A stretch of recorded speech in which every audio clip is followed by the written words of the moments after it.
I unlocked every PlayStation trophy in every Five Nights at Freddy's game. A total of 214 trophies spans across the series, and I am going to showcase you the journey of starting from the very beginning with the first game, struggling through what seemed like the impossible and ultimate custom night, and going into virtual reality to beat Help Wanted 2. There will be difficult moments with having to complete the game's hardest challenges. 7. What? How do they expect you to do this with a controller? But that means also experiencing the highs of beating the seemingly impossible trophies.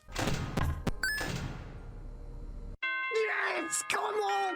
I've done it! It all started with the first Five Nights at Freddy's. 10 trophies available, no platinum. A guide rating this game an 8 out of 10 difficulty, 1 playthrough and roughly 5 hours. However, I'm going to tell you this was by far the easiest and quickest game to beat in the series. If you don't know what Five Nights at Freddy's is, let me tell you. We've got a new summer job as a security guard at Freddy Fazbear's Pizza, where we'll be surveying animatronic robots on an overnight shift. Seems simple, but the animatronics do get a bit quirky at night. To put it bluntly, they will kill us. To prevent that from happening, we can close the doors on either side, as well as shine the lights to see. Our power usage goes up by using more resources, and opening the tablet allows us to look at the cameras and see our friends, Freddy, Bonnie, and Chica. Our main goal is to make it at the end of the night, which is 6 AM, and of course, not run out of power. So how long is a night? A full night duration is 8 minutes and 55 seconds. As night 1 is the easiest, it would be our first trophy achieved. Night 2 begins, and the animatronics move a bit more, and we learn about Foxy, who is on a different camera to everyone. Foxy is different, as to prevent him from attacking us, we must keep our cameras on him. If we don't, he'll progress further until he eventually runs down the hallway and attack.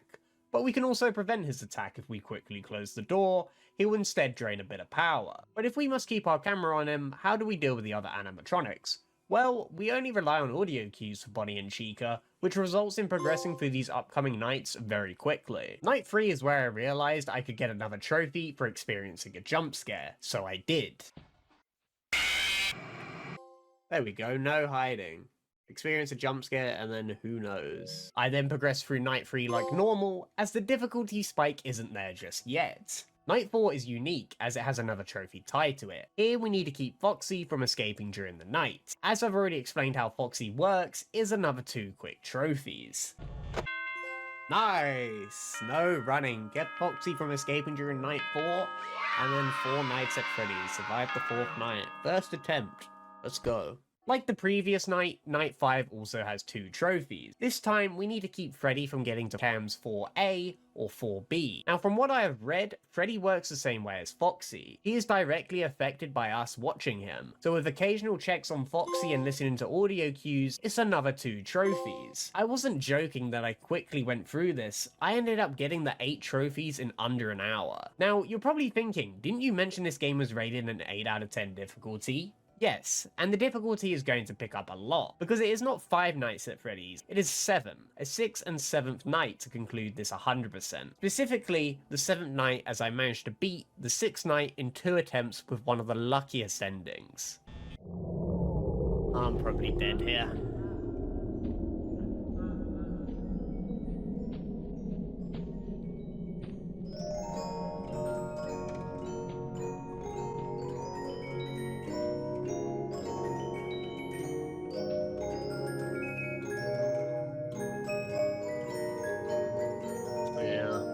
Unlucky.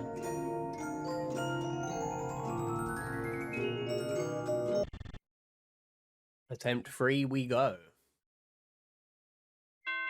Oh! Ignore me, survived the 6th night, overtime. Attempt number 2. Nice. If you don't know what happened, let me explain. There's a feature where if you run out of power, Freddy takes a random amount of time to murder you, and because I was so close to 6 AM, the game rolled over and I managed to get the trophy. With Night 6 now beaten, I unlocked Custom Night, which I refer to as Night 7. The last trophy is for beating this Custom Night on the hardest setting, called 420 mode. 4 animatronics at the extreme level of 20. It is hard if you don't know what you're doing, in which I was clueless and died a couple of times. Oh. After dying for like the 10th time, I investigated the 4B strategy, where you put the camera on 4B, check the closest light, flip the camera on briefly, then check the opposite light, while occasionally checking on Foxy after depleting a certain amount of battery. I did end up dying a few times with this strategy, but improving by making it further into the night, and eventually I got a successful run. Whoa, no tampering! Complete the custom night on the hardest difficulty. That wasn't that bad, to be honest. As you can see here, my hours played was 2. So now let's jump into Five Nights at Freddy's 2. 10 trophies available, rated a 10 out of 10 difficulty, 1 playthrough in roughly 20 hours. I can thoroughly agree that this game is extremely hard compared to the first game. Like before, we're a security guard for a new Freddy Fazbear location. However, unlike the original, we have no security doors to lock out these animatronics. Instead, we've been given a Freddy Fazbear head to disguise ourselves. The first night is figuring out the controls of the game. We have our trusty camera system and 4 areas that we can be attacked by. In front of us, we have the hallway where animatronics can appear for a brief moment. Here we can flash the light to see what is in the distance. Also, we have 2 vents on either side that some animatronics can enter through. And finally, this wind-up music box. Fail to wind it up and we'll be attacked. I somehow make it through night 1, which is only 7 minutes, and I did not really understand what I was doing, but we get our first trophy, and then also make it through night 2 with the same amount of knowledge. However, I started to struggle on night 3, dying numerous times. There we go, you failed, experience a jump scare and then something more. And I decided to investigate the proper way to beat this game, and it is going to be very important to explain this now, as it's only going to get harder later. There's a total of 10 animatronics, I guess technically 11 because of the music box, and you'll discover why this game is so difficult. So how do we exactly use our camera system to deal with the animatronics? The catch is, you don't.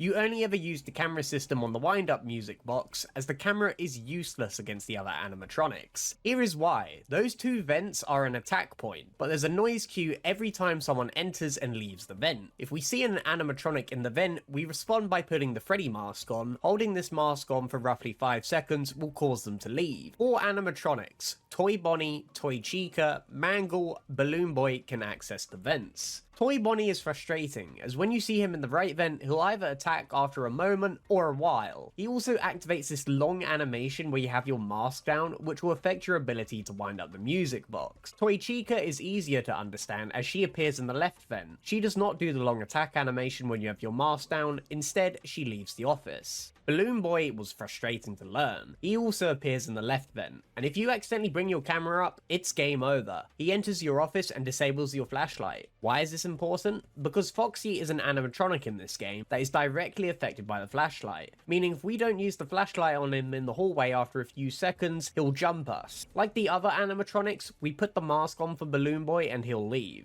Mangle is noisy. It produces these static sounds if it's in the room your camera is on, but also makes noises in the right vent. Once again, putting the mask on will result in Mangle eventually leaving. The other animatronics include Freddy, Bonnie, Chica, Foxy, who I already mentioned, and Golden Freddy, who only appears on night 6 onwards. The animatronics occupy the hallway. I mentioned Foxy requires the flashlight to deter him and to see who is in the hallway, as every time we lift our camera then put it back down, there is a chance an animatronic is in the office, and we must immediately put the mask on. They can also force your camera system down, so you better have lightning reaction time. Eventually, after learning what does what, I would beat night 3, and progress on to night 4, which has an additional trophy, where we must keep the music box wound above 50% for all of it. Now, despite learning what the animatronics do, I still wasn't good at the game. This night would end up taking at least roughly an hour to beat, but like anything, the more you practice something, the better you'll get at it. Now, night 5 probably took about half an hour, with night 6 taking roughly over an hour, as the real challenge lies within Custom Night, also known as Golden Freddy mode or 1020 mode. It is the main reason why this 100% is incredibly difficult, and it is indeed unbelievable. Not only does it require immense focus, but also a sprinkle of luck. Yes, I say a sprinkle because if we recall back to Toy Bonnie, he either attacks after a couple of seconds, or he takes however long he wants, and it leads to frustrating and weird moments like this.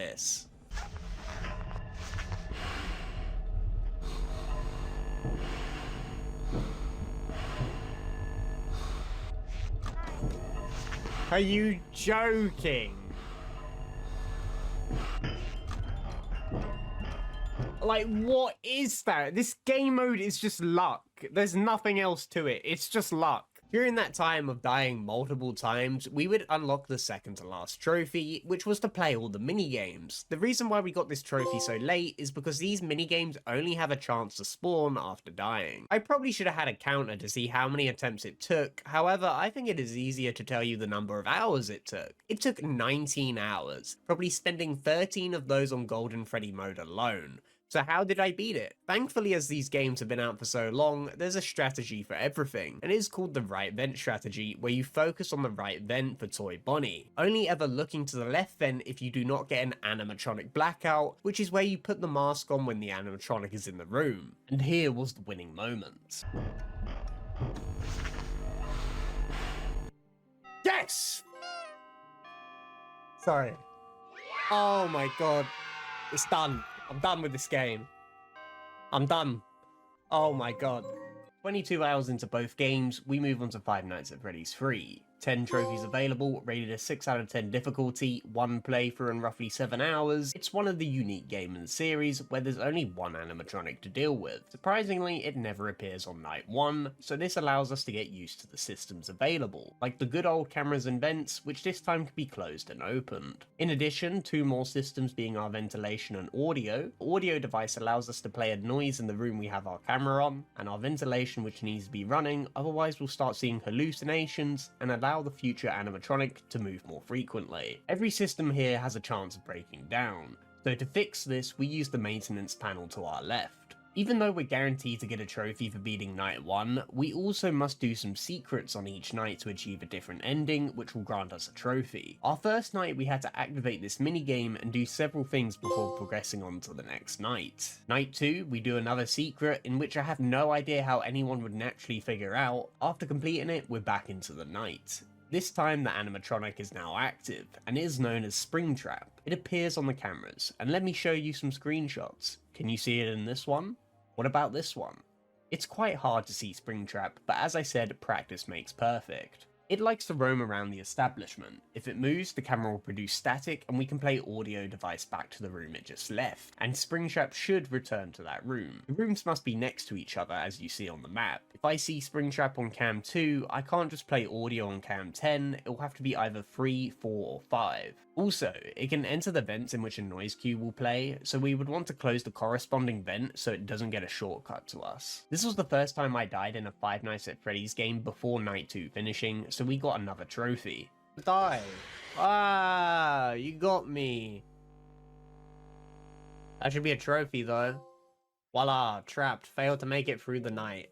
I then managed to successfully beat night 2 after the previous attempt. Now, there are other nuisances in this game because one animatronic seems too easy. This is where the phantoms come in.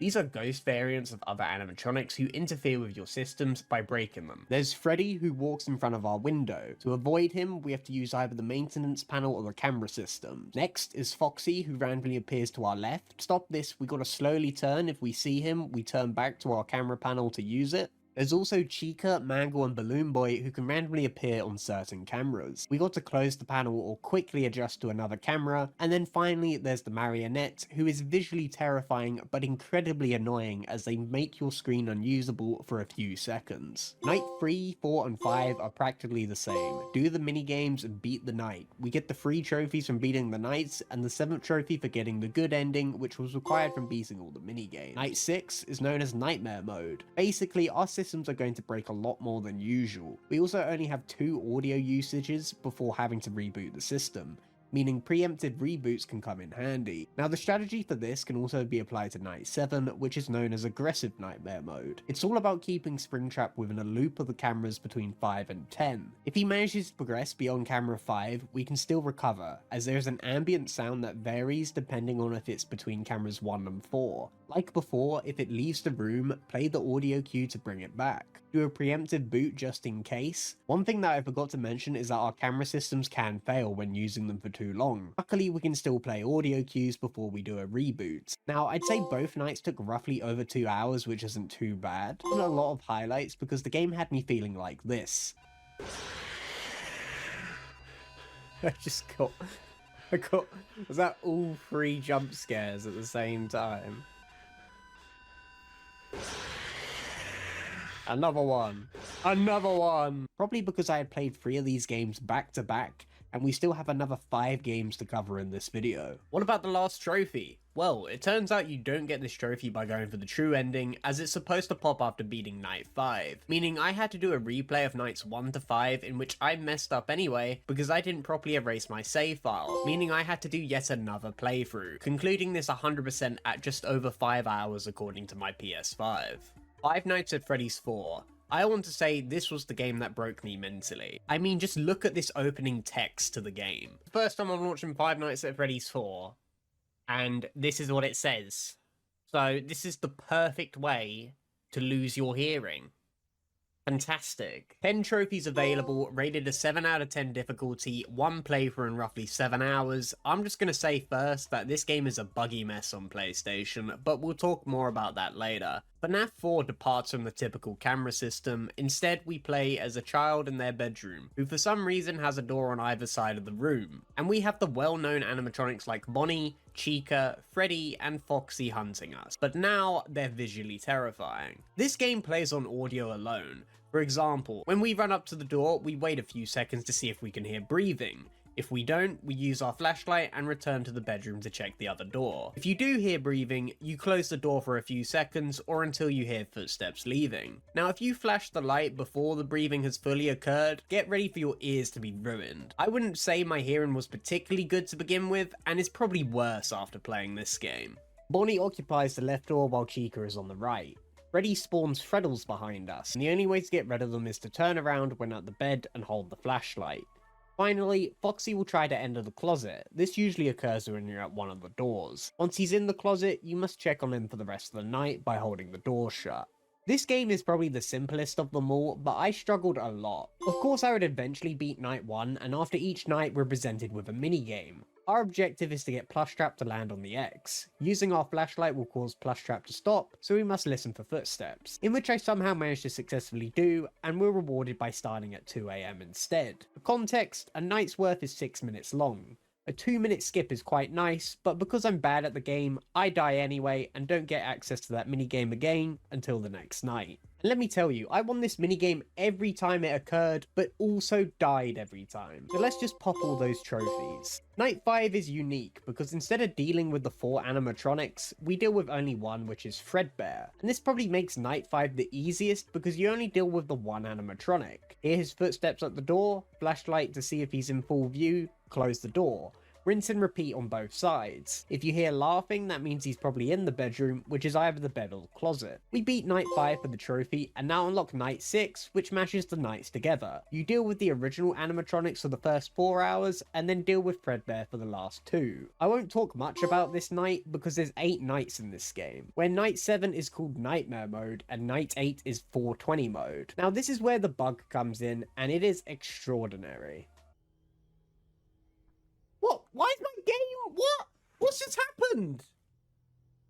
What? My game's just... I've lost all vision. Alright, I'm just gonna play it out. I'm just gonna see what happens. If I die, I die. The sound effect went off, but I didn't die. So it should be approaching 6 AM in a couple of seconds. There we go. Wow, that actually worked. Survive Nightmare Mode. I have no idea what I did. I looked at Foxy, I pressed my buttons, and then the game just sort of froze, and I didn't get killed at all. Yep, an invincible glitch. I don't know what happened for it to occur, but I also discovered that I could replicate this glitch multiple times. I've just done it again by accident. You know, I thought I heard the footsteps go away, so I thought I'd shine the flashlight, but I died, and it's happened again. I didn't want to use this glitch for Golden Freddy mode, but even after 100 attempts of trying this, I wasn't good enough. I kept dying over and over. I got a few attempts to the last 2 hours of the game against Nightmare, which is a less forgiving Fredbear, and I just couldn't do it. On top of that, I was having official attempts get randomly affected by this glitch, so after hours upon hours of trying to legitimately complete this mode, I gave in to the glitch. It was a shame to use it at the time, but later in the video I end up revisiting the mode to actually complete it. I also still had 2 trophies to get, which would be beating all the minigames, Plush Trap being one of them, and the other, Balloon Boy, which can be found in the extra menus, is essentially a harder version of Plush Trap, but we easily get the trophy. And our final trophy was to die to every animatronic, in which I had to only die to Foxy to get. And that concludes Five Nights at Freddy's 4 with a total playtime of 11 hours, but it probably would have been a lot more if I didn't use the glitch. After being so annoyed with FNAF 4, I decided to go into Five Nights at Freddy's VR Help Wanted, which can be played without a VR headset. While I agree that the game would be incredible in VR, there was no way I was spending an absurd amount of money on a VR headset. 15 trophies available, rated a 6 out of 10 difficulty, 1 playthrough in roughly 20 hours. It has a variety of games like the first 3, repairing animatronics, listening games, and more. Our main goal is to beat every level available on this television. Hitting this switch to our left grants us the first trophy. This switch basically toggles the harder modes of the existing games. First things first was to play through Five Nights at Freddy's 1. Here we would pick up 2 trophies. One for finding a hidden token, in which we'll need to find them all, and our other trophy was for leaving the office, which results in a jump scare from Foxy. After beating a level, we would be presented with a present, but I got a jump scare prize that rewarded us 2 trophies, one for the jump scare prize, and the other for getting jump scared. Next, I would progress on to Five Nights at Freddy's 2, and get more rewards, this time being a piece of candy, and eating it grants another trophy. You can also get these action figures in the presents, and for some weird reason, you can eat them, getting another trophy. I decided to check out the mini games where you repair the animatronics. First up is Bonnie, and if you strum his guitar, we get a trophy. We repair his eye sockets, and now must work on Chica. Another trophy being available here, where we must pull 25 roaches off. After getting more rewards from various levels, I would eventually have 3 action figures of Bonnie, Freddy, and Chica, and by going to the prize counter, I could have each action figure out, and get a trophy for replicating the original main stage show. Now, we wouldn't get the next trophies for a while, as we needed to beat the rest of the game, including the hard mode stuff. We went for a variety of game modes like FNAF 3 and FNAF 4's gameplay with different characters. There was also an upcoming spoiler for the next game being Sister Location, where we had to close the door once the animatronic noticed us, but if you held too long, the plush inside would get you. Walking through a pitch black room with only an occasional camera flash to dodge an animatronic, an incredibly annoying find the plush game, multiple puzzles like rotating pipes and wires overlapping, and finally a maze game, which would grant us the trophy for finishing the game. While it was decent, it would have probably been a lot more enjoyable and difficult in VR. Of course, during these variety of levels, there'd be tokens hiding, and eventually I would find the last one, granting us a trophy. Next, I had to consume all possible edibles in-game, being all of the sweets, and unironically a roach. Our final trophy before our first platinum in the series would require us to get all the prizes, and the quickest way to do this was by completing Bonnie's repair, until we got every reward, and eventually we got the trophy,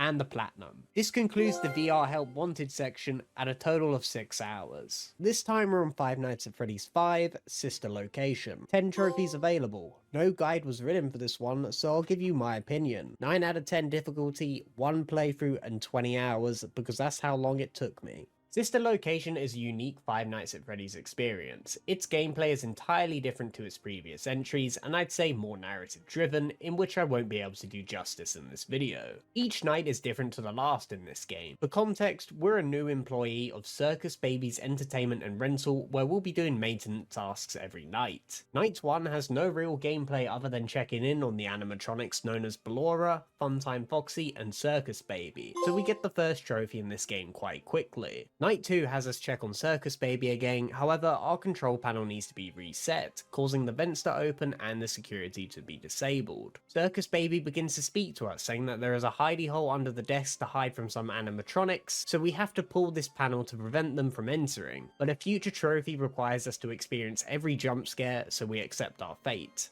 After successfully hiding away, we need to go to the break room, and the only way to get there is through Ballora Gallery. The breaker room requires us to hold these buttons to reset them while trying to deal with Funtime Freddy. When he moves, we can play an audio usage to bring him back to his original point, and eventually get the second trophy for beating Night 2. In Night 3, we must go through the Funtime-atorium while avoiding Funtime Foxy. Here we have to use our camera to flash the room and make our way into parts and service, where we're going to deactivate Funtime Freddy and his puppet Bonbon, in which we do and make our way back, but we're jump scared by Funtime Foxy, and that concludes Night 3 surprisingly. Night 4 has us in a Springlot suit according to Circus Baby, and here we must press all these buttons to prevent them from failing, also while dealing with these other animatronics that crawl into our suit. Now this is difficult, because we have a controller, not a mouse. We can change the cursor speed, and thankfully an option to have our cursor wrap around, but after several attempts I would get the 4th trophy.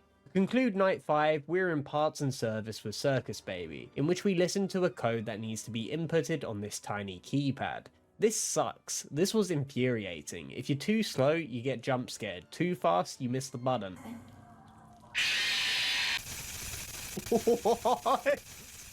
How do they expect you to do this with a controller? Turns out if you hold one of the triggers, you can make the cursor move slower. While it helped, this whole night is annoying, purely because we're using a controller and not a mouse. After sending Circus Baby to what is known as the scooping room, we're then guided to the scooping room ourselves, only to be scooped by an animatronic known as Ennard, which results in the 5th trophy. Our 6th trophy would be from completing this platformer puzzle minigame by giving all the characters cupcakes, which would result in getting ice cream, where we take it back to the beginning of the level. After doing this allows us to get the secret ending by completing Night 5 again.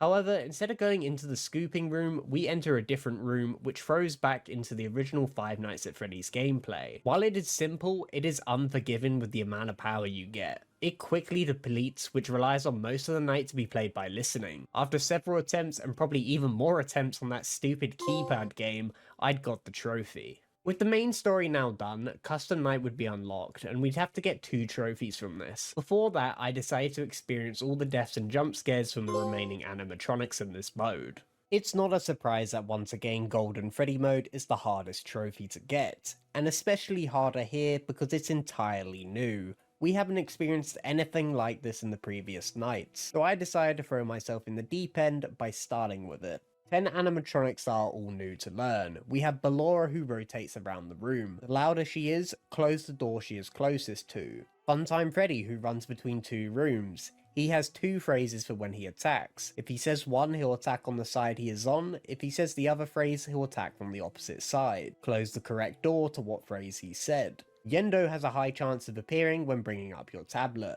Take too long, you die. He also likes to take your oxygen, which makes your screen darken and becomes incredibly hard to see. Flip back the tablet after you see him to get rid of him. Funtime Foxy works like normal Foxy, hides in a room, watching them stalls progress, close the door if they're not there. Bonnets, arguably the worst thing in the entire game, because this game is clearly designed for a mouse.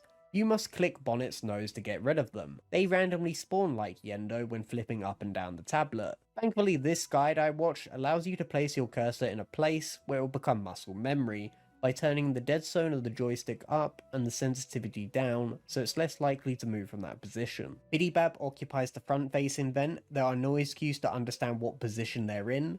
Once you hear it, close the vent until they leave. Electrobab appears in the opposite room of Freddy. They drain your power. To get rid of them, you have to zap them like the Minarinas who attack your oxygen tanks. These two go together as you can easily get them to spawn at the same time. And our last 2 animatronics being Lolbit, who appears on the television. By pressing the joysticks in a pattern, it will disappear. Otherwise, it will affect your ability to use the tablet and doors. And finally, the second set of Minarinas, who just stick to your screen and there's no way to get rid of them.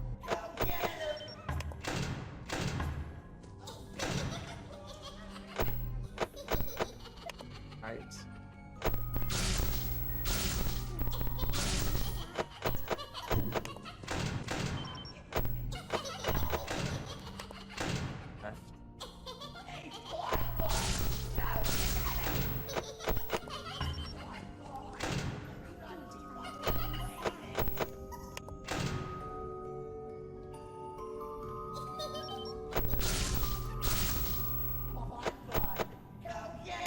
In that example footage of Golden Freddy mode, I was using Markiplier's strategy of saying out Funtime Freddy's location to help remember. These Golden Freddy modes require so much focus that there isn't much to be said during them, and I wasn't going to get angry for content's sakes. Like I said, it's difficult to learn because it's all brand new. Bonnet has got to be one of the worst features on console purely because of the controller. This mode all comes down to a rhythm, like most of the games, but it would still take me over 10 hours to beat this mode alone. Thankfully to several video guides, I would gradually improve and eventually get the trophy.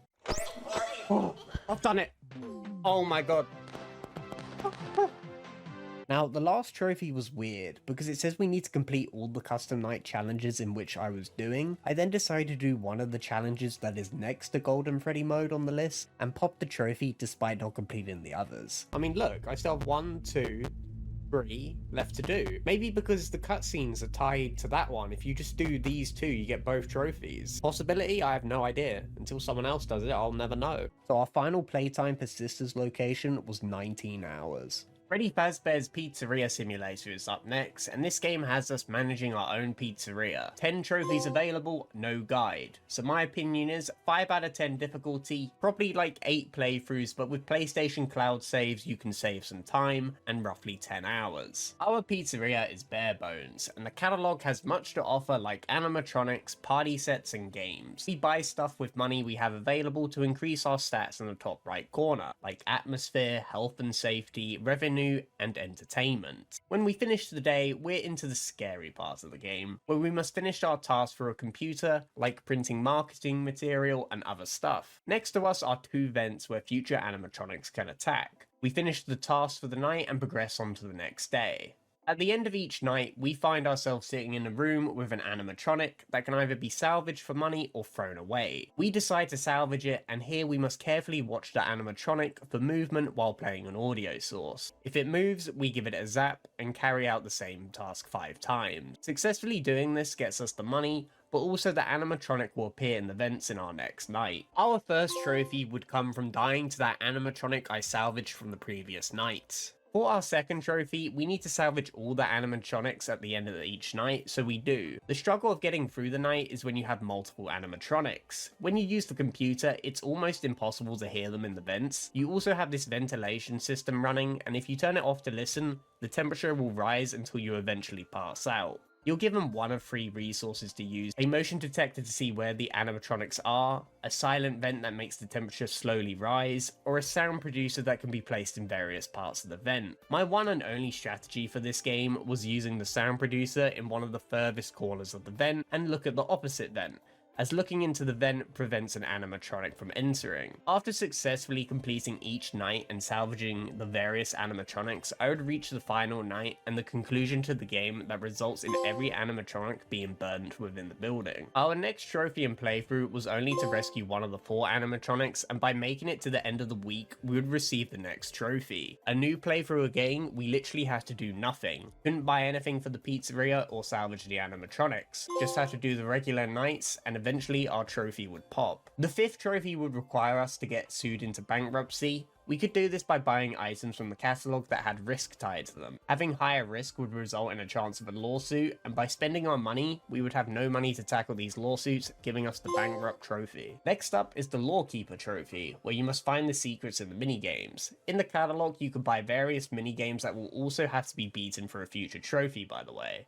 But here, we need 3 machines. That are the 2 arcade machines and this security puppet. The first arcade machine is a simple racer game where we must dodge the traffic while travelling at high speeds. On the final lap, we can take this detour and change into a different minigame. The second arcade has us in a maze where we need to pick up all the fruit by completing this twice, and playing for a 3rd time will result in getting the secret. Finally, the security puppet game where we must play it multiple times without doing anything. The Insanity trophy had us buy this thing. It's quite expensive, and the best way to increase our revenue is by purchasing products that increase our entertainment and revenue. We can also somehow increase our own money by using the 10 play tokens we get each day by playing the minigames for more money. Using this strategy will also be important for another upcoming trophy.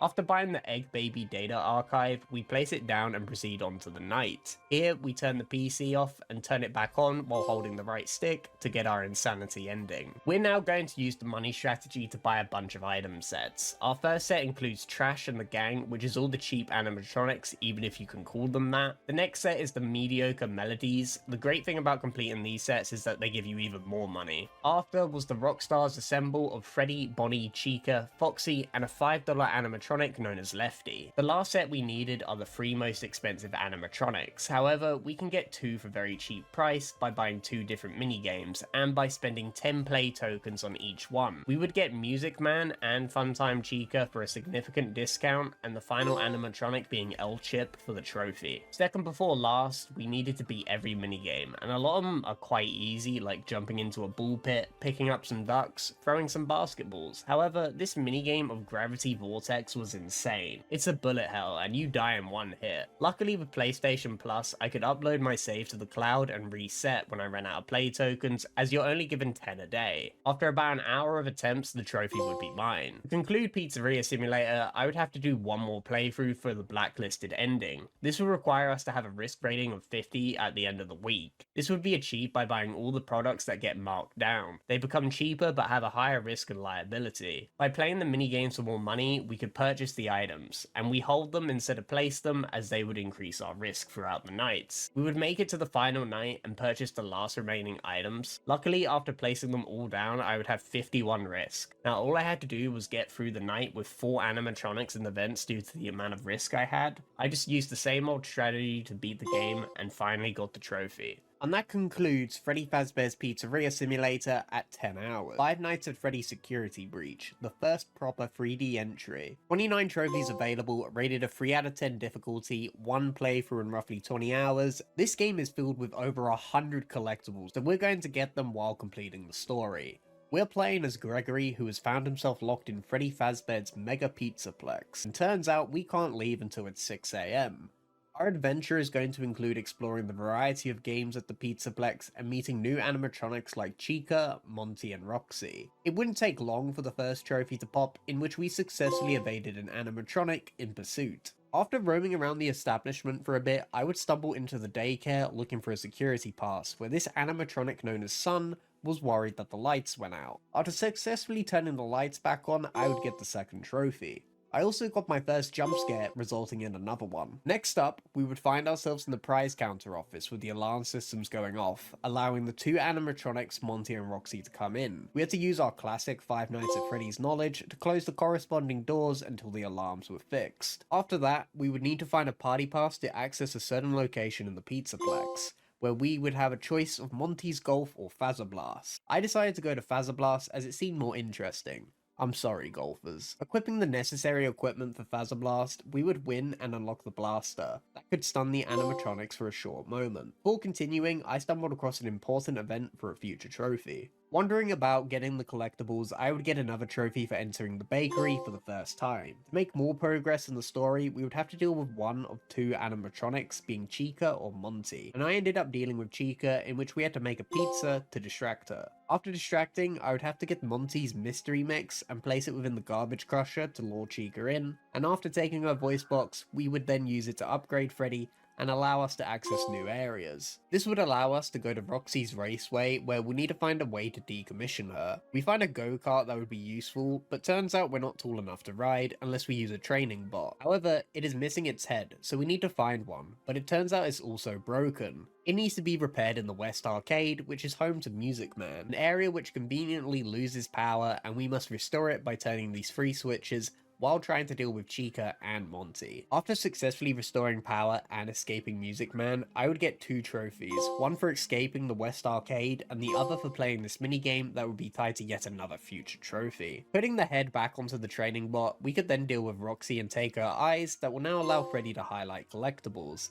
But we can't get all of them before finishing the game. This game does feature multiple endings. As it's turning 6 AM, we're given 3 options: stay, leave, or Vanny. I choose leave, which grants us 2 trophies for surviving 6 AM and never using a hiding spot. The game reloads to this point from now, so now we take the Vanny ending for another trophy. Next up, we would have to stay in the Pizzaplex, which would allow us to get the other remaining collectibles, but also deal with Monty. It's not as easy as you think though, because for some reason, they decided to disable every save point in the game except for one. If you get caught, prepare to do it all over again. Thankfully, due to my obsession with saving in Pokemon games, I would go back to this save point every 15 minutes. I would pick up many miscellaneous trophies before dealing with Monty, like zapping a performer in the theater with the blaster, breaking 10 dishes, getting the good ending of the game by going to that room in Blast, getting the highest security access possible, getting the lowest score on a golf minigame, stunning 4 bots with a single camera flash, getting all the movement upgrades. After all of those trophies, I would tackle Monty and take away his claws to upgrade Freddy even further,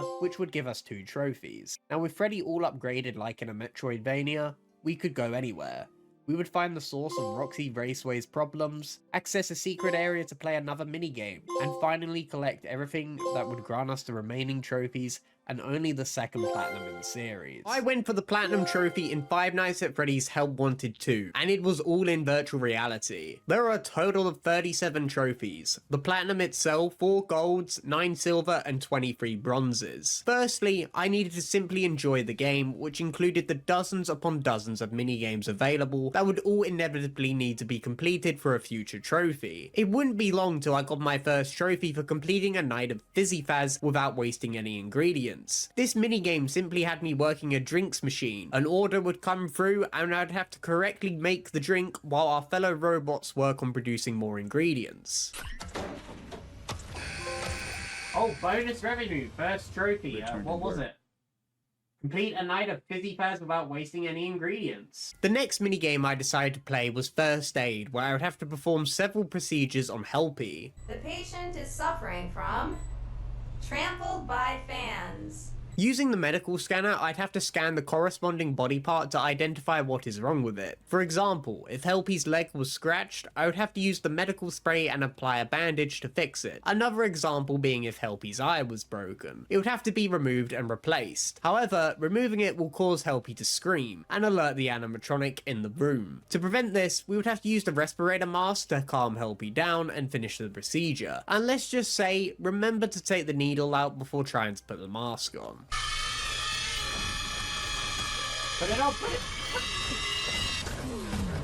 Oh, that's quite liability risk. Get jump scared. After was Captain Foxy's Log Ride. As it says in the name, a log ride but with an added twist. It comes with a ball gun, and our objective is to fire at the colourful buttons to get more points. And I would accidentally get the trophy Splash Zone, which was finding an alternate log ride flume. I didn't know what caused this at the time, but this area is important to come back for a later trophy. I then went to the Fazcade and played Bonkabon, in which we're given 2 mallets to smack Bonbon and Bonnet. There is also Helpy that spawns, and if you accidentally hit Helpy, you'll lose points. After clearing through the first round, Plush Baby is then introduced with an additional spawn to appear on our left and right. Plush Baby becomes the #1 target, as if you fail to remove them, you'll get jump scared and lose. The trophy doesn't actually come from completing the minigame, but instead by smashing these light bulbs on the frame of the machine.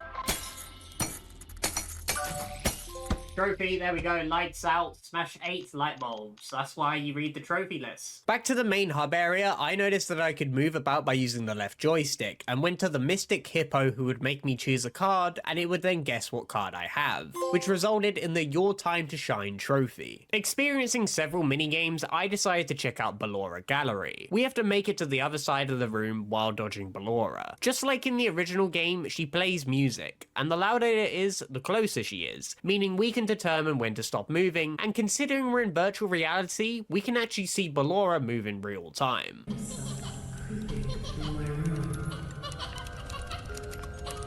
Oh, you're right there. However, there are also other nuisances like Bidybab, who I think determines how far to the side of the room you can go, as well as the mini-arenas who get in your way. They also make noise, meaning we need to throw them away from us, and by doing so, we get the Tiny Dancer trophy.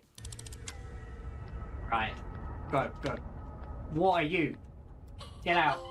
Get out. Tiny Dancer from a mini-arena. The next trophy would come from being in food prep. This minigame has us serving food to customers. The order would appear on the main screen. For example, they want a Fizzy Fazz pink lemonade, fries, and a pizzerito. We'd get our cup and place it to the left in the drinks machine, grab the fries from the front, and make the pizza to our right by getting the dough, flattening it, putting the ingredients on top, cooking the pizza, and then turn it into a pizzerito. Then finally placing it on their tray and ringing the bell would complete the order. But for this trophy, if you drop the food and pick it back up, it unlocks the 5-second rule trophy for serving food after dropping it. Going backstage, I would attend arts and crafts with Sun, and the first objective was to create a painting as we can see on the right monitor. However, we don't have all the supplies. This is where the dart gun comes in handy, and we use it to get the correct materials like the paintbrush and the art canvas. Make sure you remember how to create your colours, like adding blue and yellow together makes green. After successfully clearing through it, round 2 would have us make a paper plate creature. If the materials weren't shown, you could pull this lever to refresh them. You also want to make sure you're shooting accurately, because if you hit this light bulb too many times, Moon will come out and jump scare you. The trophy would come by actually noticing this bottle of glue to the right, and by consuming it, we get the trophy and its description says,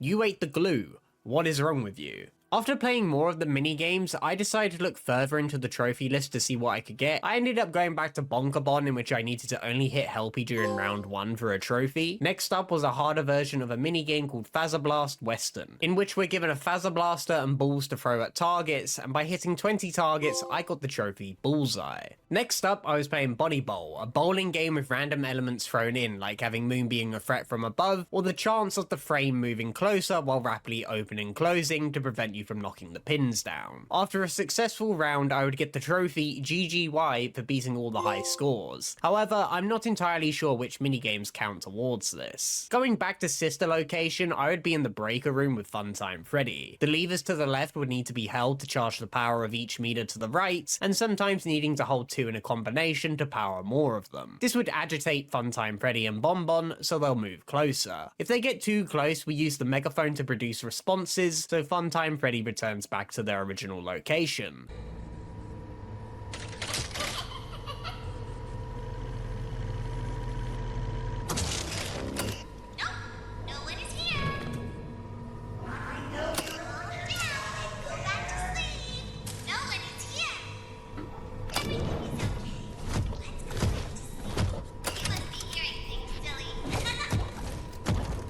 Instead of doing that, we let Funtime Freddy get as close as possible, and by booping Funtime Freddy's nose, we're rewarded with a trophy. I would return to food prep and use the source gun to shoot a server for the trophy food fight, then go to first aid, and just before finishing the procedure, you're ordered to give Helpy a candy. But if you eat the candy yourself, you unlock a trophy. This next minigame was called Carousel. We have to repair this carousel by replacing its batteries, readjusting dials, then soldering a new circuit board to it. You also have to worry about Moon, who is riding the carousel around. This is where we use the flashlight to shine the light on him to deter him away. However, for this trophy called Harvest Moon, we need to pick up this pumpkin to our bottom right and throw it at Moon. Harvest Moon. Hit Moon in the face with the pumpkin. Our next trophy would come from Bonkabon again, where this time I only had to use one of the mallets. It could be a little bit tricky as Plush Baby requires multiple hits, but after several attempts I would get the trophy Seeing Red. After successfully getting those trophies and playing every possible minigame, the computer screen implied there were still games to be played, but they were either locked or corrupted. This is when I noticed a Faz wrench on the table, and it could be used to unlock this door. Inside was a transmitter that I promptly closed, and on the wall there was this poster hinting to take off a mask. So I put my hands to my face to reveal an outline of a rabbit mask in the light, and by taking it off we would unlock the Open Your Eyes trophy. It would reveal the world is much different to what we had been seeing. This would unlock the rest of the minigames on the computer, and most of them are harder versions of the existing ones. I would play First Aid Scrap Baby. This is where the procedures would get more complicated, like having to saw off Helpy's leg to be replaced. And of course it would make Helpy scream anytime you use the saw. There's also this TV where it randomly plays adverts, so we use the remote to turn it off. After successfully replacing Helpy's mechanical lung, I would unlock the trophy Health and Safety for completing all first aid scenarios. I replay this level for another trophy, which was unlocked by throwing parts of Helpy at the animatronic threat. Remember the first trophy I got in Fizzy Fazz? Well, I would unlock a trophy in the hard mode version, where it would introduce another ingredient station. Everyone's favorite boss. I just ruined the jump scare. Give every ingredient station staff bot a break within the round. Next up is a minigame I haven't showcased till now, and it is in the backstage called the Salon. These minigames have you decorating the staff bots, Roxy, and Shattered Roxy. You'd have your screen to the right to see what makeup color they would like applied to each area, as well as the cosmetics. We would unlock the trophy by playing every round, and instead of following the instructions, we would paint the staff bot, Roxy, and Shattered Roxy with all the dark green makeup for the trophy. It's not easy. After taking the mask off, a new minigame was available called Endo Warehouse, where you would have to play pick and match with an endoskeleton in order to level up their intelligence. It isn't hard to begin with as there aren't a lot of cards, but the more you progress, the more cards are added. What's worse is that we have endoskeletons on our right and left who move closer when we're not looking at them. If they get too close, we use the Phas camera to get rid of them and the cycle continues. By successfully using the Phas camera on the endoskeleton, I would get picture day for getting the endos together for a group photo. I would end up returning to Shattered Roxy again because I actually had failed the level previously. It consists of 3 rounds, and she gets more agitated if you do not look at her, causing her to freak out, and we have to use this sound producer with her voice to calm her down. Look at me! Smart enough. Everyone loves you. There's also this random technological error that prevents you from seeing what makeup and accessory you should apply. Annoying, but manageable. And by successfully completing Shattered Roxy's makeup, I would get the trophy Nobody Likes a Loser. The mask! Oh, that. It's fine. Nobody likes a loser. Leave me alone. Make Roxy presentable. Back in Phasablast, there were several hard mode versions, and this one was inspired by Five Nights at Freddy's 1. This time we would have 3 ways to destroy objects: the Phasablaster, the throwing balls, and the dart gun. However, there is another distraction to prevent you from having your full attention on the game, and that is Plush Baby, who randomly spawns in locations, and you have to shoot her to prevent her from jump scaring you. I assume this trophy popped because I successfully shot every single one. Another minigame I did not mention before: in Sister Location you have the Ennard game mode, in which we need to use the camera and close the corresponding door or vent to prevent Ennard from getting in. There are several hard mode versions of this, and this trophy had the Funtime gang, being Funtime Freddy, Chica, and Foxy all attacking us. Funtime Freddy works just like in the original game, spawning in either of the rooms and saying a phrase for Bonbon to attack. Foxy, who runs from the curtain but this time can go on either side of the room, and then the new addition of Funtime Chica, who is attracted to this cupcake in our office, and moving it to the left or right determines where Chica will move. By getting through the night without letting Chica get Mr. Cupcake, you unlock the trophy Cupcake Keep Away. Returning to the salon again, I would take one of the staff bots and dress them up to look like Monty the alligator for another trophy. By taking the dark green makeup and applying it to their face, as well as placing the mohawk and rockstar glasses, would make Monty understudy pop. After completing the hard mode minigames and receiving prizes, there would eventually be a present on the main stage in the hub area. This present revealed a toy that played an advert about collecting every single one. After successfully opening them all and combining them together, we would be treated to the ending of the game, and the trophy Batteries Not Included. Even though the main story of the game was done, there were still several trophies remaining. Back in Fizzy Faz, I needed to make a graveyard. I had one of 2 ideas: either let every staff bot get tired or create a drink with every ingredient, and it ended up being the latter for the trophy Graveyard Shift. Next up was finding the memories in game that would eventually lead to the secret ending. Luckily, a video published by Dorko ended up helping me out on this one, but you would naturally discover this in game by looking at the hints of graffiti in the main hub area. The first memory I unlocked was entering the code combination 1983 in the Ennard level. You can see through the gap of the desk to reveal a keypad, and by pushing your hands through the desk, you can enter the number combination to unlock the memory, and this is how I got the trophy Remember Jeremy. As I said, I would have to unlock all the memories. The next one would come from shooting the rockets that spawn within each Phasablast level. These levels being Phasablast, Western, and Five Nights at Freddy's 1. This would lead to a hay bale falling down in front of us. The next Phasablast level was based on Five Nights at Freddy's 2, and to successfully beat this we would have to play it like FNAF 2. We have the wind up box that we have to shoot to keep it stable, our cameras to each area. If we see someone in the vent, we shoot the corresponding one to open it, and use our dart gun to defeat that animatronic inside. We'd also have to deal with Freddy, who would spawn in the diner area. Then he would enter the office, and we need to shoot the mask to get rid of him. For Foxy, we would need to shoot the light to reveal him, and then use the throwing balls to hit the targets. After eventually defeating every animatronic, it should cause a fire to happen, causing the hay bale to set the carny alight. After doing all of this, it would unlock Phasablast based on Five Nights at Freddy's 3, and this is where we must fight against Springtrap, as well as dealing with Plush Baby like before. We use the flashlight to identify where Springtrap is,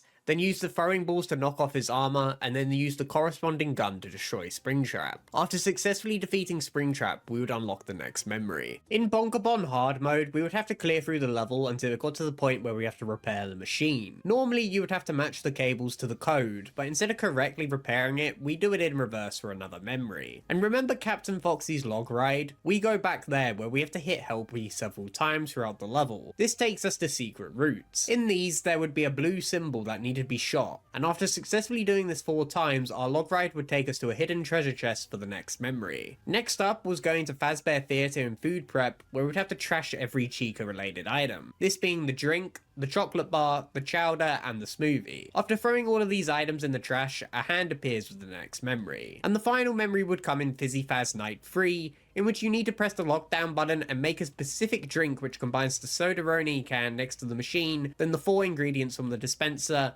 and send the drink, granting us the final memory. After collecting every memory, a token spawns at the Mystic Hippo, in which we can use on this arcade machine in the room we unlocked with the Faz Wrench. This would allow us to play Princess Quest, where we need to progress through the level defeating enemies and eventually reach the end of the level, where we take this elevator, which concludes the secret ending, and unlocks the trophy Consequences. With both endings achieved, I still had more trophies to get, and one of them is going to be the worst trophy I've done so far, and that was to bowl a turkey in Bonnie Bowl. But before that trophy, I ended up getting the You're Hired trophy for completing all minigames. You're probably wondering, what does it mean to bowl a turkey? It means to get 3 strikes in a row, and let me tell you, it was frustrating. There are many times I would get 2 in a row and miss the 3rd one, or this attempt where I would miss, then get a strike, but it only counts as a spare, then again, and then an actual strike. It had me in agony. It doesn't even count. It doesn't even count. It also doesn't help when sometimes you'd have the random elements appear, like the alligators that move in a pattern to knock your bowling ball out. It must have been at least 40 minutes of attempts until I got the trophy, and to say the least from my physical reaction, I was ecstatic, even though the platinum is still yet to happen. My next trophy would come from collecting every prize from beating the minigames. As I had already completed every minigame, I decided to repeat the first level of Fazer Blast as it was easy and relatively quick to unlock the trophy. This trophy, called Lost Luggage, is tied to the Princess Quest game, and just before you finish the level you have these tombstones. Lighting all the torches normally would unlock the ending, but if you light them in a certain order, it causes the floor to rise, and within inside is a chest with the Bonnie mask. Trophy 34 was to eat edible objects in the game forever and ever and ever. It sounds simple, like consuming every edible in each possible level, so I had to visit every food prep area to consume every possible food, even applying the sauces to each food to make sure I would get this trophy. Eat all the food in the hub area after unlocking them from the prizes, eat the candy and first aid, and even go into arts and crafts section where some materials are edible. And there was only one more trophy before the platinum, and it was to give the carny what it deserves. As I'm not entirely sure the actual requirement for unlocking this trophy is, all I did was use the Fazer Blaster, throwing balls, and dart gun numerous times on the carny. There we go. Heckle the Heckler. Why did that never pop before? And there's the Platinum Trophy. Shift completed, 5 Nights at Freddy's, Help Wanted 2. I unlocked every achievement in 5 Nights at Freddy's Into the Pit. With a total of 38 achievements, it had me playing through the story, various mini-games, getting jump scared, and beating the game on the hardest difficulty, which is also permadeath. We play as Oswald, who is seen drawing some animatronics when his father calls for him that it is time to go, asking if there's any place different he can go instead of Jeff's Pizza, as it's the same every day all summer long. Get pizza, stare at the grease-stained yellow walls for hours, then wait for his father to pick him up. He's almost glad that school starts tomorrow, just so he can only have to see that place on the weekends now. His dad apologizes, as it's all they can afford right now. The closure of the mill has meant money is tight, and once he's full-time at the corner store, Oswald interrupts. If the corner store even survives that long, everything in the town is dead or dying, and there's no telling what's closing next. Asking if they can move to the next town over where everyone else is moving, all his friends being there as well. It can't be hard for Grandma to travel a few miles. His dad replies that unless her frail bones strengthen overnight, moving is a no-go. They arrive at Jeff's Pizza and Oswald gets out of the car. His dad then drives to work. He questions himself if he can't make Oswald happy, let alone afford to feed him more than pizza, pizza and apologizes. Having dinner, Oswald notices Dad is late again. Overhearing a conversation from a family about a secret ball pit, he goes looking for it. He wonders what his dad would do if he hid and went missing for a while. Maybe teach him a lesson not to leave him at such a creepy place all day. He cannonballs into the pit, unlocking the first achievement. He then enters an entirely new area, but it looks similar. The place is packed with people playing, and we see Freddy, Bonnie and Chica entertaining on stage, but to Oswald, they are known as Brown Bear, Blue Rabbit and Bird Girl. He comes across Mike and Chip. They complement each other's clothing. Oswald likes his Future of the Flashback shirt, and it's his favourite old movie. But Chip tells him that the movie came out 3 weeks ago. They think he's the new kid as they haven't seen him around before, saying the new mill is bringing a lot of newbies into town. Oswald questioning new, it's the brand new steel mill, where Chip's dad works, as well as Mike's, even betting that's where Oswald's dad got a job. Questioning it further, Mike tells Chip that he is stressing Oswald out and he needs to have some fun while he settles in, suggesting Pizza Roller in the arcade. We then see a mysterious figure with glowing eyes open the door behind them and close it. A heavy loss against Mike in Pizza Roller, they suggest a game of hide and seek. Surprisingly, this door is unlocked and seems more like an employee only room. There lies an empty suit and Oswald thinks it is a great idea, as he bets they'd never check. Climbing into the suit unlocks our next achievement. We see Chip run into the room as well as a vital mechanic of the game, a meter showing how much noise we make, and staying quiet will be key. He opens the vent and climbs in, but Mike manages to find him. Not checking the suit, they head back out to find Oswald. The lights go out and a creepy creature stares into the suit, making Oswald hold his breath for as long as possible. It eventually loses interest and leaves the room. Suddenly people are heard screaming, crying and running as a disturbing sound is made throughout the diner. Oswald goes to find Chip and Mike, but finds other people running out of the building. Going in further, he enters an open door, where the creature gestures for him to follow down the hallway. Thinking it has Chip and Mike, Oswald follows and opens the door slowly, revealing bodies across the floor. The creature notices him and lunges forward. Oswald retaliates by throwing the stool in front of him and makes a break for it back to the ball pit. Getting out of the ball pit, Oswald sees Jeff and his dad. His dad asks him what he was thinking hiding in that nasty old thing, and why didn't he hear his name being called, when suddenly the creature grabs him and takes him into the ball pit. Oswald manages to pull him out,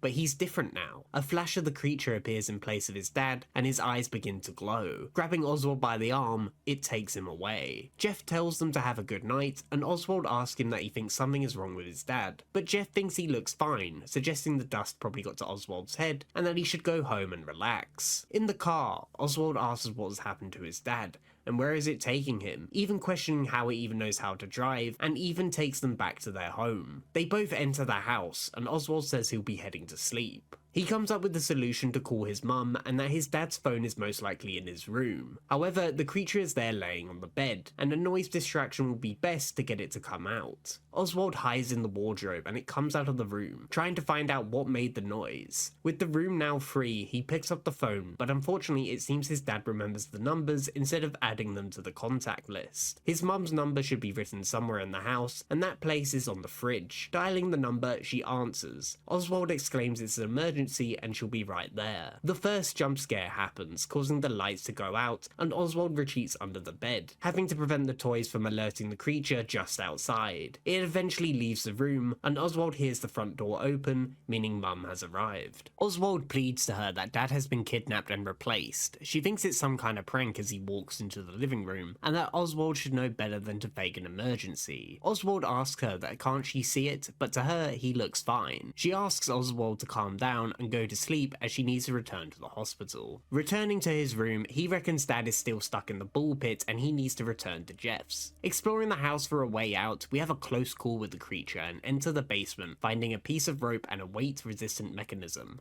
We then sneak our way into the attic and use the rope to descend, eventually making our way to Jeff's Pizza. Jeff asks Oswald if his parents know he is here, to which he replies yes, and that dinner was burnt so he came for pizza. Before entering the ball pit, I explore around the pizzeria and enter the arcade. All the machines are broken, and with that mechanism I had picked up, I am able to fix one of them. This minigame is hefting with Helpules, a button mashing game, getting tougher the more reps you do, and after some curls, I unlock new alternative music, as well as some tickets. I find even more parts around the establishment and repair the machines to play the various minigames that will be very important for achievements later.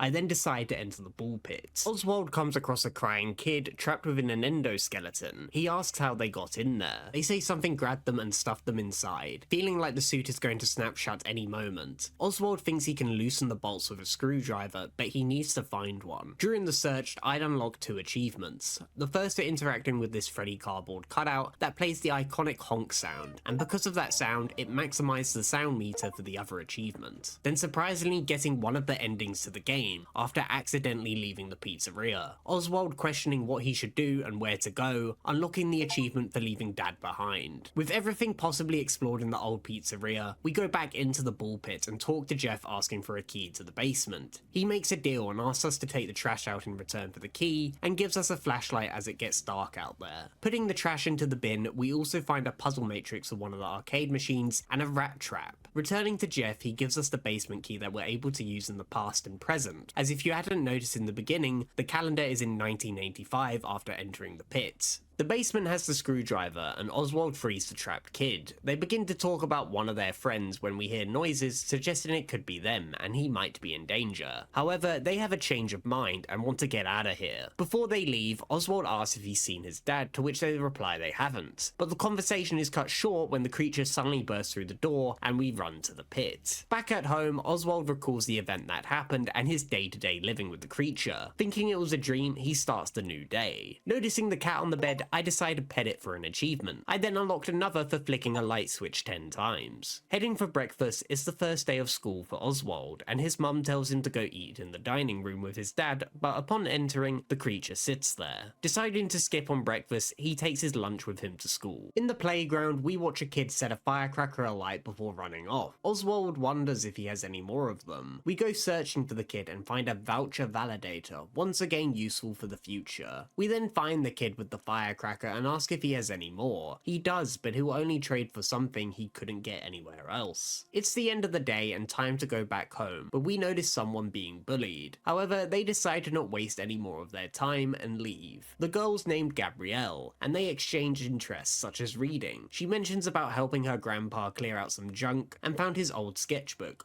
full of neat drawings. It also includes descriptions on the animatronics, Freddy, Bonnie, and Chica, the ones we saw after entering the pit, some of them even highlighted in red. She says that he used to be some kind of technician, so they're just doodles and notes from his old job, but he didn't want to talk about it. She was supposed to throw it away, but didn't want to waste the paper. Heading home, night 2 begins, and it's time to escape the house. This time, our previous exit has been boarded up. Noticing a ladder, the idea is to use it in the basement and access the window, but it makes a lot of noise when moving, alerting the creature. I must make a run for it and end up trying my luck with the front door successfully escaping. After entering the pit, I'd accidentally pick up an achievement here for kicking a ball into the door frame. The lights suddenly shut off, and to restore them, we must turn on the breaker backstage. I'd also find various items dropped from Oswald's dad, such as his wallet and a photograph. Inspecting them would give a memory. We then hear someone crying, but we forget about that after the creature chases us. Hiding in a chest, I must swat away the spiders before it leaves. Getting closer to the sound, we open the door and Chica attacks. Running away, Oswald's lunch bag falls out and Chica takes it, returning to the room. He comes up with the idea if it wants food, then maybe he can get a slice of pizza from Jeff. Asking him leads to no avail, as due to how things have been tough lately, we must buy it. So Oswald comes up with a distraction with the random rat trap found previously. Going back to the past, we catch the rat and release it in Jeff's pizza for him to deal with, and grab a slice of pizza from the kitchen. Here, 2 achievements would randomly unlock. The first for tripping 5 times as Oswald has the chance to trip during his sprint, and the other for talking to NPCs 100 times. Luring Chica out with a slice of pizza, we can enter the kitchen. The phone is ringing and I decide to answer it, unlocking an achievement. We then find Mike hiding in a cabinet, then make our way to the entrance. Oswald asks Mike if he has seen his dad, but he hasn't. Mike asks where Chip is and that they were in the arcade when the power went out, but he hasn't seen him either. The creature bursts through the door and grabs Oswald, but he manages to break free and escape. Day 3 begins, and before departing for school, I unlock an achievement for flicking the light switch 87 times. At school, Dylan is harassing Oswald with a sticky hand. A teacher sees this and confiscates it. Class begins, and Oswald hallucinates the creature in front of him, as well as Freddy, Bonnie, and Chica. The teacher asks if something is wrong, and he says he cannot focus. She suggests stretching his legs, as she had forgotten a book in the principal's office, and asks for him to go get it. The principal asks why he is outside of class. Explaining why, it turns out we cannot access the room as she needs help finding her keys to the office, which we successfully do and grab the book as well as take the sticky hand from the desk. With the day finished and the night beginning, I used the previous method I was going to use the night before.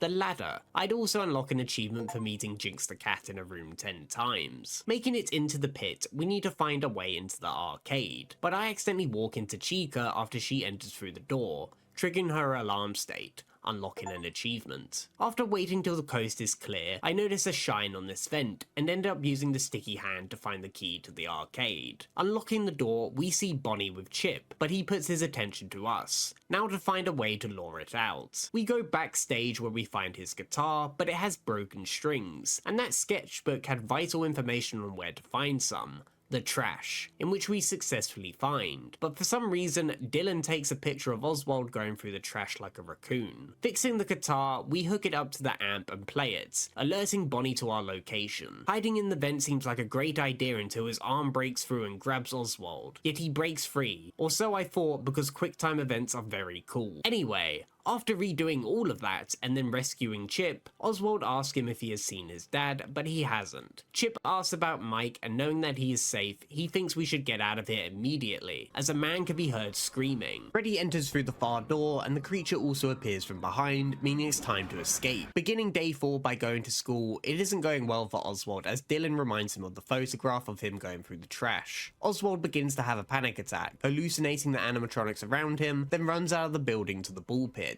Upon entering, we hear someone scream and go to investigate, which immediately goes wrong as we get grabbed by Bonnie from under one of the dining tables, unlocking an achievement. Shortly after, in the arcade, I would use one of the tokens I had found throughout the pizzeria and play a minigame for another. Going to one of the few rooms I hadn't explored, it's blocked by Freddy, and to get him out we'll need to trade for a firecracker, as the sketchbook said the bear hates bright flashes of light. But remembering he wants something unique for the firecracker, I used the tickets on this prize machine, giving me a video game console. After successfully making the trade, I'd randomly get the achievement for tripping 20 times. Turns out some of these achievements are delayed. Now luring out Freddy with the firecracker, we enter the room and find a girl, as well as Dad's wedding ring. Talking to her, she asks us to look at the camera where we notice the creature, meaning we need to cause a distraction so we can find a way out. Going into the arcade, I decided to play one of the mini games I hadn't played yet, before causing the distraction. By doing so, I unlock an achievement for playing all mini games. I return to the security room, but the girl is gone, and upon looking at the cameras, we notice the creature taking her to the kitchen. She's locked in the freezer, but the lock looks old and something could likely smash it. That something being the hammer from the arcade. After freeing her, she thanks us and heads to the exit. Unfortunately for Oswald, the creature makes his appearance once more and we flee to the pit. Getting worse and worse, Oswald wants to end it tomorrow. In his dream, he sees the creature scream and his name written in blood. Waking up, he immediately heads to the ball pit, but it has been locked. Looking for Jeff, he gives us the key, and on our way to the door, the creature appears yet again, and we must quickly open the door, then hide away. After losing it, there's only one room left to check in hopes of finding Oswald's dad, but it has been locked behind an advanced lock, needing a security card. Exploring everywhere for it, I would stumble across a minigame Easter egg that will be important for later. I had to travel through a vent to reach the backstage, as it was impossible to go through the front due to the animatronics, and that is where I would find the security card to access the room. We find a trapped girl, once again asking if they've seen someone, to which she hasn't, but she has heard weird noises coming through the vent, like a man mumbling and snoring. Oswald tells her that she should have a clear run to the exit, and she takes her leave. Entering through the vent, we find Oswald's dad tied up and start untying him from the chair, but someone begins to open the door and we hide in the vents. The creature drags his dad away and we follow in pursuit. It throws him into the pit before directing its attention to Oswald. He fights back and escapes to the present with his dad. Waking him up, he seems fine, but he watches his son get dragged back in by the creature. Oswald is then seen tied to a chair with the creature in front of him.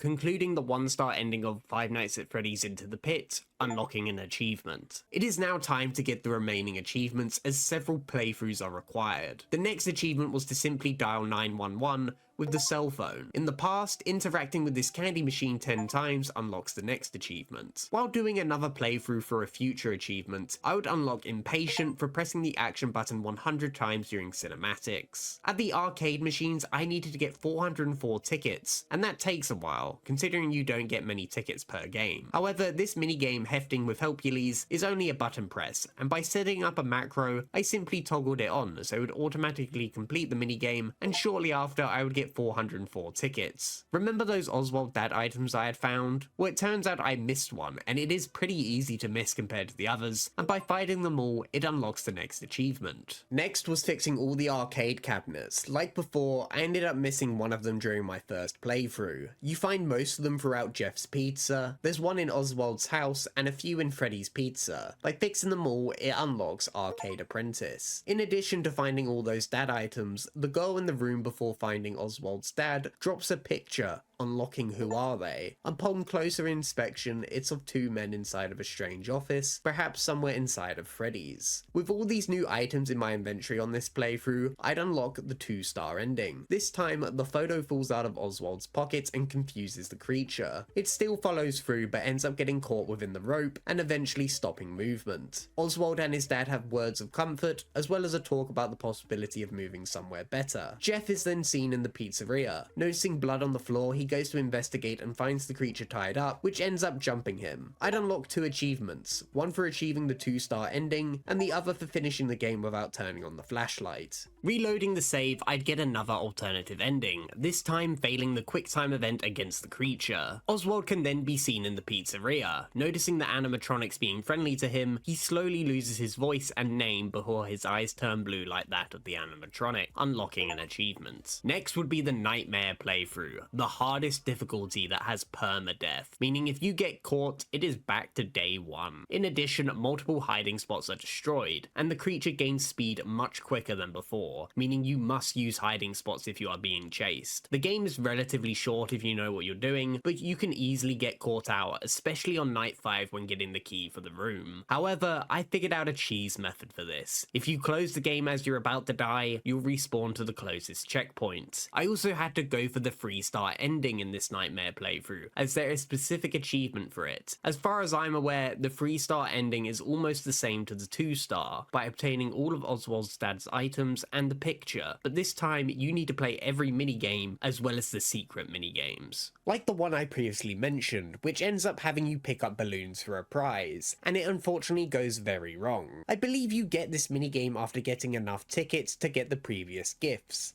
like the video game console, as well as free stickers for the sketchbook, meaning you need 5 vouchers, as you'll need to use the voucher in the past to access the minigame. The second minigame is to dial Mum's number on night 5, where you seemingly play as Circus Baby asking you to build a character several times. The final secret minigame is to interact with the candy machine many times. Eventually you'll access it and be asked to pick up multiple objects until the final one. This time, the ending has more lines of dialogue, as well as an ending showing the pizzeria thriving as the family eat together. With the end of this playthrough, 3 achievements would unlock. The first for completing the game without getting caught, the second for achieving any ending in Nightmare mode, and the third for achieving the 3-star ending in Nightmare mode. You would think if you beat the game on the highest difficulty, you would get achievements for those on the lowest, but you don't, meaning I needed to do another 2 playthroughs, one for achieving the 3-star ending in either creepy or frightening mode, and another for achieving any ending in terrifying mode. During the terrifying mode playthrough, I'd witness Freddy sometimes opening the door, and by simply running into him, I unlocked the next achievement. Then tripping over 100 times, by simply sprinting and swapping quickly between left and right to increase the odds of it happening. And the last achievement before the quote-unquote platinum, I needed to use each hiding spot 1 time while being chased, without getting caught. I used a lot of them during the playthroughs. There are several throughout the game, from under the beds and tables to chests and cabinets, the vents throughout the pizzeria, but easily the 2 missables are the Freddy costume and the cabinet within the kitchen. By using these last 2, I'd unlock Hide and Seek World Champ and Looking to the Future, for unlocking all achievements. I have finally unlocked every trophy in Ultimate Custom Night. With 10 to obtain, I'll show you the journey of how such a short trophy list took me 70 hours. From unlocking simple trophies like listening to a hippo for several minutes, to working my way up to beat the hardest challenge in the series, 50-20. However, with reports of the trophies being bugged, would I experience it? You'll see my struggles at the game. What is going on? What is going on? You'll see how I learned to improve. Right, we're good, we're getting the trophy. 50-15. And how I succeeded. Yes, come on! I've done it! Our first trophy was Consequences. On the main menu, there are 50 animatronics to enable from difficulty 1 to 20. Here, we only enable Old Man Consequences at level 1 and begin the game. When the animatronic pops up on screen, we'll want to catch the fish, where we're taken to a secret area, and we can talk to the character. The only way out is to enter through the top of the lake, spamming left and right to slowly descend, which unlocks our first trophy. This next one was called Nether, and it wants us to listen to all the secret death dialogue. Here, we want to enable Happy Frog, Ned Bear, and Orville to the maximum difficulty, so we're more likely to die to them. We're not guaranteed this secret death dialogue, so it can be a bit repetitive dying over and over, but eventually we'll hear them all for another trophy. This is how it feels, and you get to experience it over and over and over again, forever. I will never let you leave.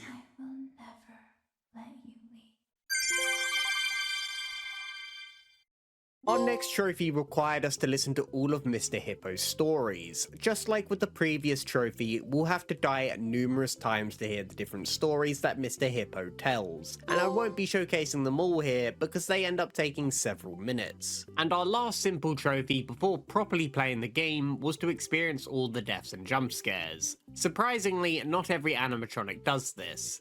I took the process of elimination by enabling one animatronic at a time. However, there are a few secret animatronics we must go out of our way for. The first being Fredbear, who can only be summoned by setting Golden Freddy at difficulty 1. We want to bring up our monitor to access the cameras. Occasionally on the screen there's a chance these Faz coins spawn. We need to collect 10 of them with our cursor, because this allows us to buy the Death Coin at the shop. It is a powerful item which eliminates an animatronic for the entire night. Due to Golden Freddy's low difficulty rating, it takes a while for him to spawn. After flipping up and down the monitor several times, he eventually appears, so I used the Death Coin giving me the Fredbear jump scare. Then we needed Dee Dee to appear. She has a random chance to spawn at a certain time interval. Her purpose is to summon animatronics, however we are hoping for the secret ones to spawn, these being Bonnet, Plushtrap, and Nightmare Chica. It would take me a while to get them, but upon dying to the last one, I unlocked the Endless Trophy. It was now time to learn and properly play the game to unlock the remaining trophies. Our next one would be Pond. This was to view all episodes of The Bear and the Fox, which are cutscenes that play after beating a night. We need to be very specific when going for this trophy, as we need to beat the nights that are multiple of 700. So it'd be 700, 1400, 2100, and so on. We get points by raising the difficulty level of animatronics, meaning over time we'll be adding more, and learning their mechanics on how to counter them to successfully win a night. In addition to completing them, there will also be another trophy occurring, Mine, which is to view all episodes of Toy Chica the high school years. Every time we beat a multiple of 700 night, the cutscenes will alter between The Bear and the Fox to Toy Chica. We'll have to do this all the way to 9,100 points. I have described a few mechanics here and there with the previous trophies, but let's now go into detail. Firstly, these are the controls. Secondly, a night lasts 4 minutes and 30 seconds. Thirdly, we have our office, or well, one of 4, in which we unlock the rest by getting high scores. While very visually different, they share the same systems, such as the monitor, which once opened we can look at several cameras as well as the duct and vents. We can also use an audio lure in the duct and a snare in the vents to help us against the animatronics that reside in there. Then there's the doors in our office. We have one on either side of the room, an upper vent and a lower one, in which we'll need to close accordingly. We also have the flashlight and master repel certain animatronics. We can't forget about the ventilation. It is required to be reset several times throughout the night, otherwise our office will go dark, eventually leading us towards our death. Then there's the power that we need to maintain throughout the night, otherwise if it hits 0, we will lose. We have our power usage, which can be affected in several ways, from closing the doors to these several systems, like silent ventilation and the fan. Our office has a rising temperature, and without using either of these, it would alert some animatronics. The silent ventilation slows this down without making noise, and the fan cools down the office while making noise. The heater raises the temperature in the room, and a mechanism to deal with certain animatronics. The power AC, which does the opposite of the heater. The global music box, which is heavily used to, you guessed it, deal with specific animatronics. Then there's the power generator, which makes our power usage last longer while making significant noise. Finally, the Faz coins and shop. Faz coins can be earned in 2 ways. The first way we can collect them while having the monitor up, and the second way is when you close a door on an animatronic. You'll hear a sound effect, meaning they were blocked, which generates us a Faz coin. The shop is located on camera 07, where a variety of items can be bought depending on what animatronics are enabled. And I think that should be it, but I'm probably forgetting something due to the number of mechanics in this game. It seems like a lot because it is, and it will only get worse when we eventually add more and more animatronics to deal with. So I'd make my way through the 700 point scores, learning character by character, from closing the left door every time I open the monitor to prevent Freddy from attacking, to going into the duct and dropping an audio lure to stop the melody animatronics from entering, as well as paying attention to Scrap Baby, as if she moves it means she'll attack on the next monitor flip, and we counter this by using the controlled shock. I could go on and on listing on how we deal with each animatronic, but we would be here forever if I did, so I'll just be highlighting a few here and there. Eventually I would reach a score of 7,700, which upon completion will unlock me my next trophy. As you can see, a vast majority of these animatronics are set to their highest difficulty. The game would start to become a sensory overload.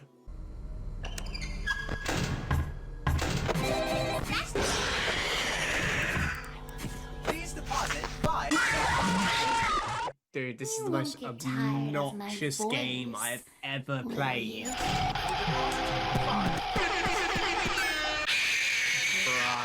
What is going on? What is going on? I'm at 7,700. I've reached the point where it's like becoming difficult. And after several attempts, I'd unlock the pond trophy. I've done it, 7,700. Okay, there we go, pond.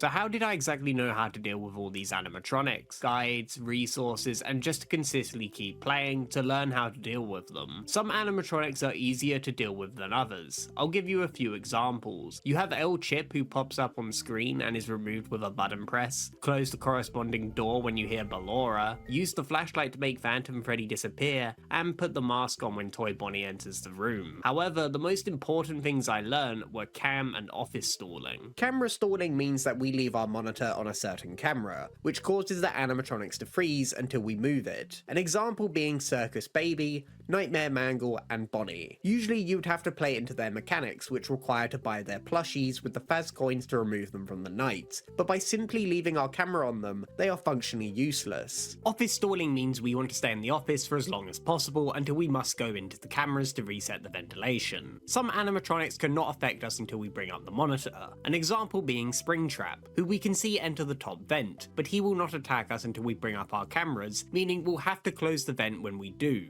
Which leads me to my last point. As we need to reset the ventilation throughout the night, we'll be wanting to close the left, top, and bottom doors upon opening the monitor to reset the ventilation. Otherwise, there is a very high chance we die to an animatronic. Following up on this, every time we do a ventilation reset, the heater needs to be used for a second to remove any potential danger from the top vent. I'd then complete a night with a score of 8,400, unlocking me what is considered the best office.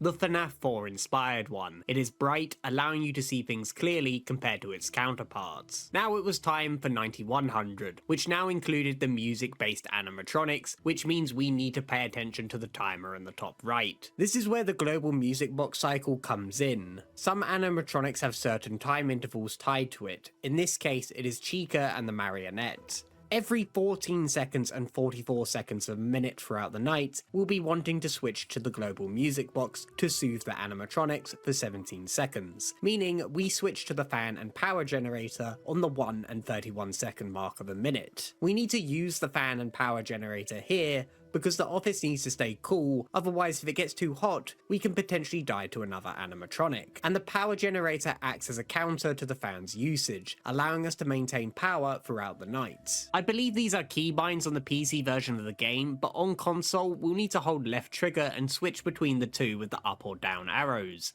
meaning one slight mispress can be a deadly outcome as we do not want to miss these time intervals. It would take me a while to overcome, but eventually I would unlock the Mine Trophy.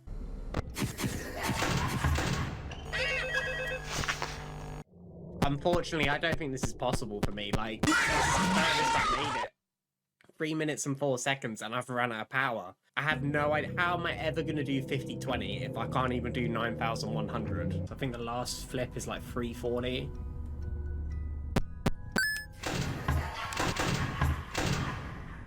Yes! Finally! Oh my god.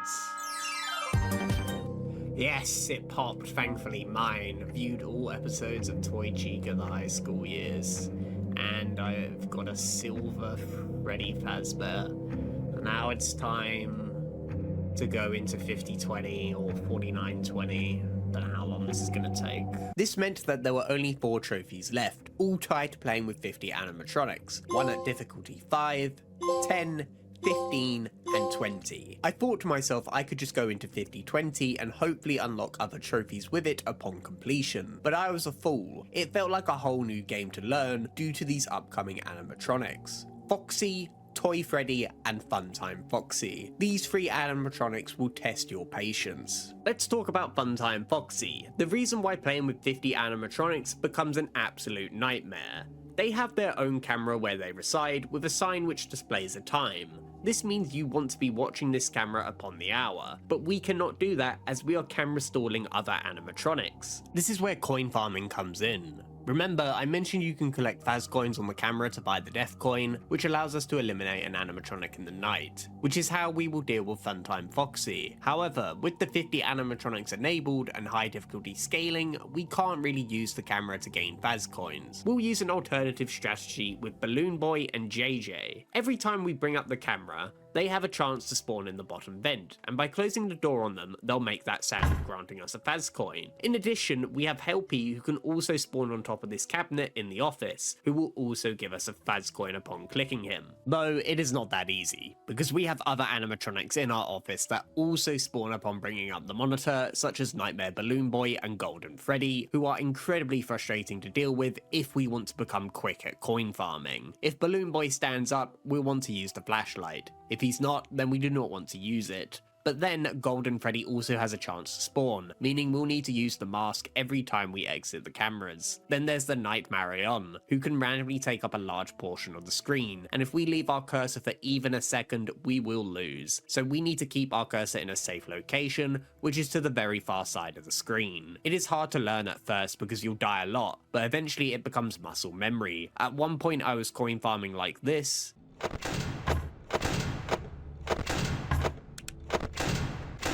to this.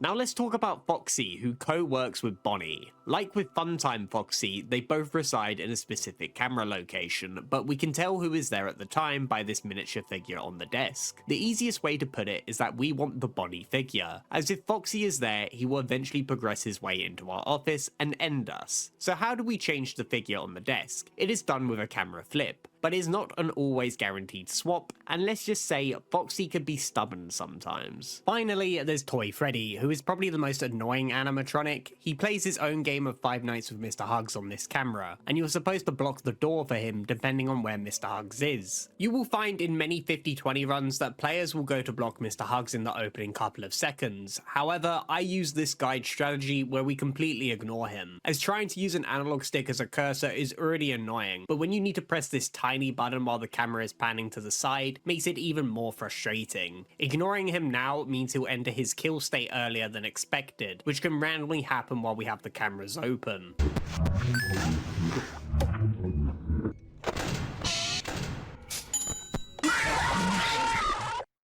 It's not my fault. That means we're going to rely on a bit of luck to succeed, as we must access the ventilation several times throughout the night, which is why we want to place our cursor where the reset button would be upon the monitor flip, as we do not want to be in there too long. Even then, seeing the Toy Freddy jump scare will be a regular occurrence. Like I said, I started with 50-20, and I was abysmal at coin farming. I took a step back and wanted to see progress with the trophies, starting with 55, which was quite simple. There we go. 55, it unlocked. Completed a night with all characters at 5 or higher. I mean, obviously my highest score is 9,100. I then moved on to 50-10, which took me several hours to beat.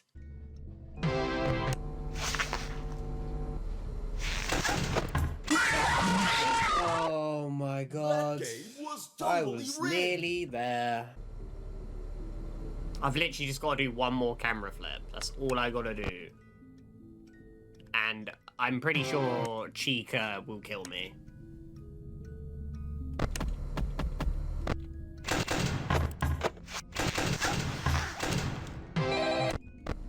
Oh my god, this should be it. This should be 50-10 for me. I don't got to pull up the camera.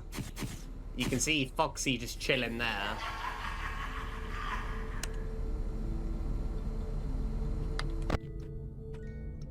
But I think we're good. Just gotta respond to like Ballora and the mask. God, this probably took me like 5 hours of attempts. Yes! There we go, 50-10. Complete a night with all characters at 10 or higher. Then 50-15.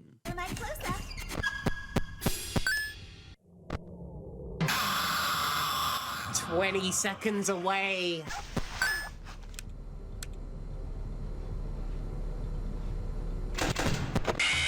Are you joking me, man? Never underestimate the I was literally, that was the last camera flip of the night. And that would have been 50-15. Right, we're good, we're good. We're getting the trophy. 50-15. Yes! There we go, 50-15.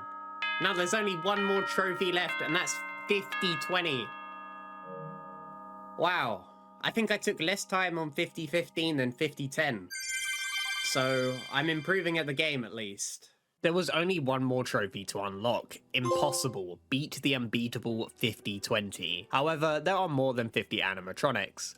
Do you remember Dee Dee? They become this character known as XOR, who spawns every secret animatronic in this mode. We can deal with most of them quite easily, from waiting for the lights to turn back on, bopping Bonnet's nose, using the AC to repel Nightmare Chica, and moving left to right to get rid of Lolbit. The two annoying ones are Plushtrap and the Minarinas. Plushtrap is dealt with by watching him. Thankfully, he spawns on the same camera as Funtime Foxy, meaning we can get rid of him while we use the Death Coin. The Minarinas take up a large portion of your screen, affecting your ability to see Nightmare Balloon Boy and the figure, but at least they eventually fade away. Yet this is all dependent on XOR, as they have a time interval to spawn, and the ones we are specifically looking for are 11 or 21 seconds. Anything above that, the night is pointless to go ahead with. There'll be a lot of wasted runs gathering 10 Faz coins just to not have this character spawn, which is incredibly frustrating because this max mode has a demanding opening, as we bring up the monitor to enter the duct and drop the audio lore, switch to camera 7 so we can easily buy the Death Coin, then swap back to the vent system so we can avoid two animatronics who reside in the cameras. This is because we need to go back in after farming 10 Faz coins in 20 seconds to buy the Death Coin, in which after we have the 10 coins, we need to click this wet floor sign so it moves to the opposite side, just in case Rockstar Chica is spawned on that side of the office. Then remembering to switch to the global music box at 14 seconds, get an XOR spawn and go into the cameras at a certain time interval depending on what spawn you get, so you can avoid even more animatronics. Once in the cameras, we hope to not die to Toy Freddy, buy the Death Coin to get rid of Funtime Foxy as well as Plushtrap, then finally switch to camera 2 to stall for the rest of the night, and reset the ventilation where we now enter the office phase. You'll see the difference in the first minute of 50-20 to the remaining rest of the night, as I have decided to include the entire win. But first, let me show you the struggles of trying to succeed, such as slowly farming 10 Faz coins, but I would begin to see progress.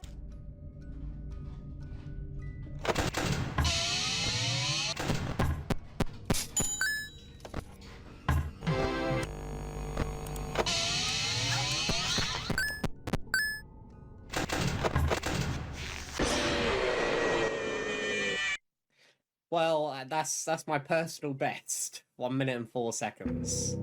I actually def coined Funtime Foxy.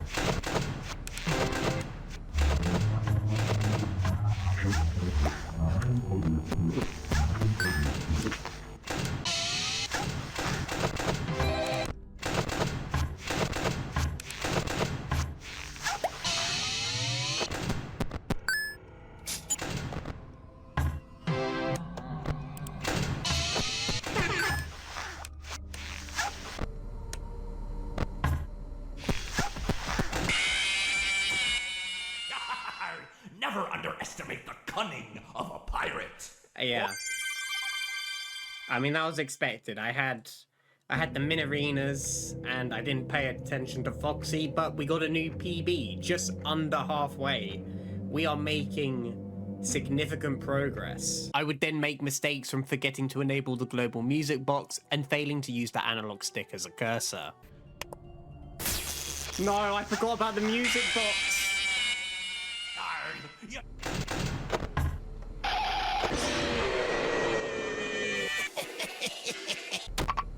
Oh no, I messed up the...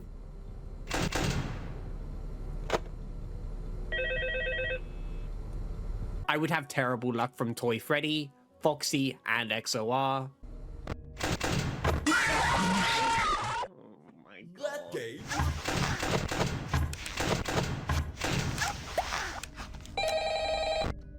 Knows every time I do the coin perfectly, he never spawns. Oh, that means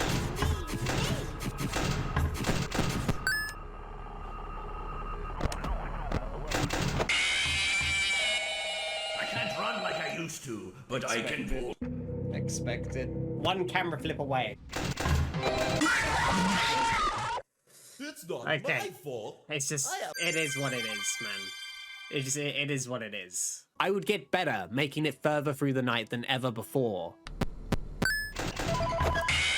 No, man, every time. It's always the last camera flip. It's always the last camera flip. I was on the brink of victory at one point, but I made a simple error in the last moment. You're joking. How was I off sync? Oh my god, dude. When will this be over? Eventually, it would all piece together for the run.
today is all.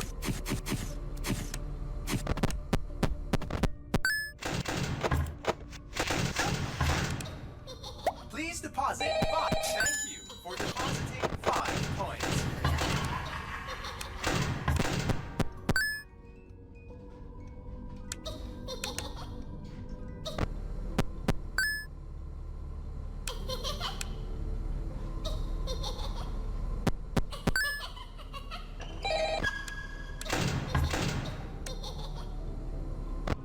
Don't get distracted.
for depositing 5 coins.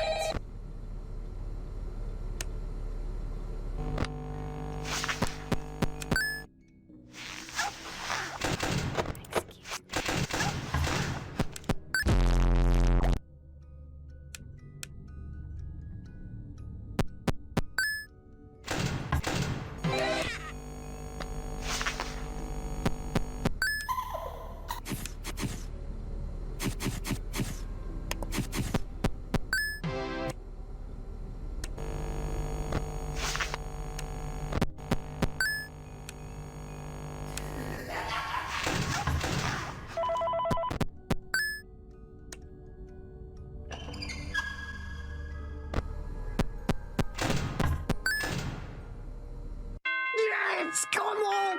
I've done it. Oh my god. Please pop the trophy. Please pop the trophy. Oh my god, the number's going up.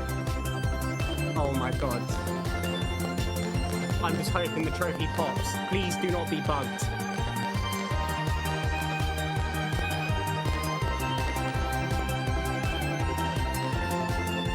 Amazing, new high score.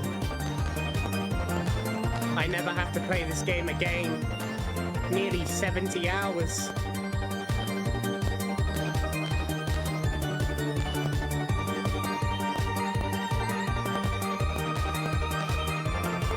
Perfect. It's done. Ultimate Custom Night on PlayStation is done. Unbeatable, 10,600. New high score. Please, trophy, please. Please. I'm not hearing a trophy. I'm scared. I swear it pops much sooner. Golden Freddy twitching.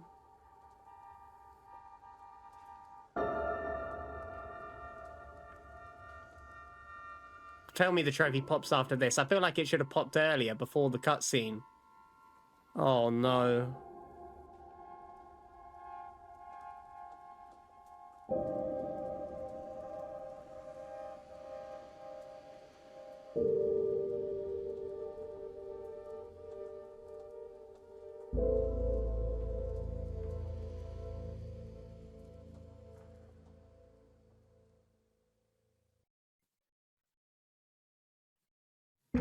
You're kidding me.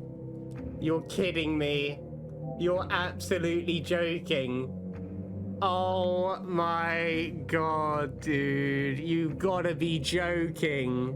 I gotta do it again. Oh my god. That's right. The trophy did not unlock upon completion. I was distraught.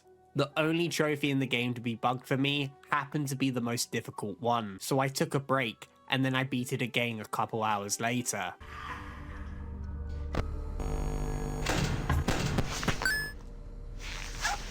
Come on, I've done it again. Give me the trophy.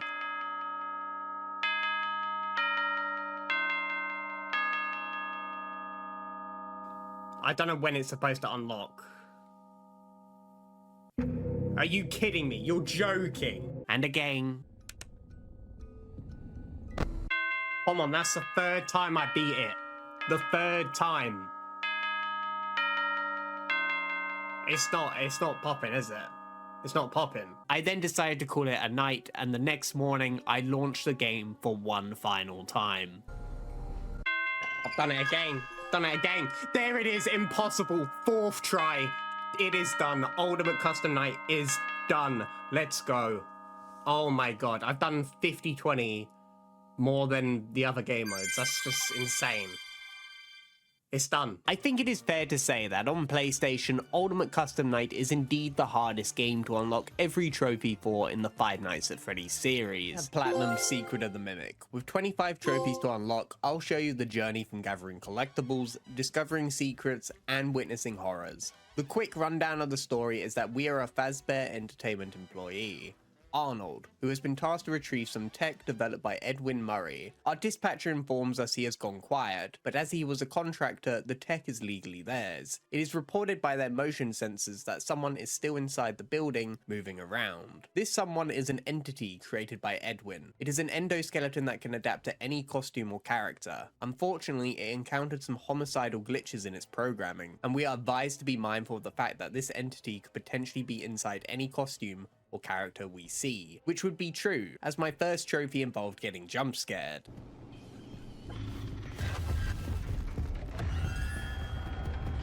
Oh, hello. Oh, you've quick. And there's our first trophy.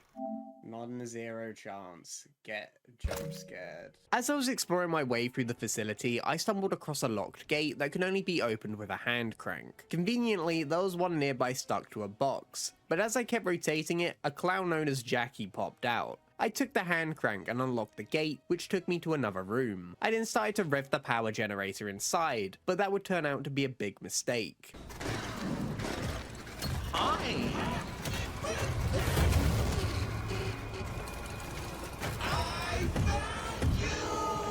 You have found me.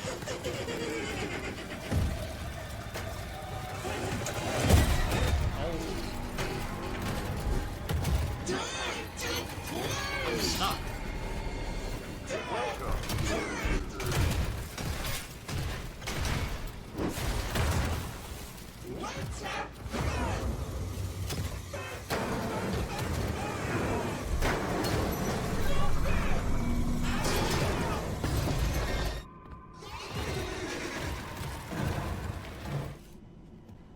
Oh my goodness. Hello. Surprise! Run.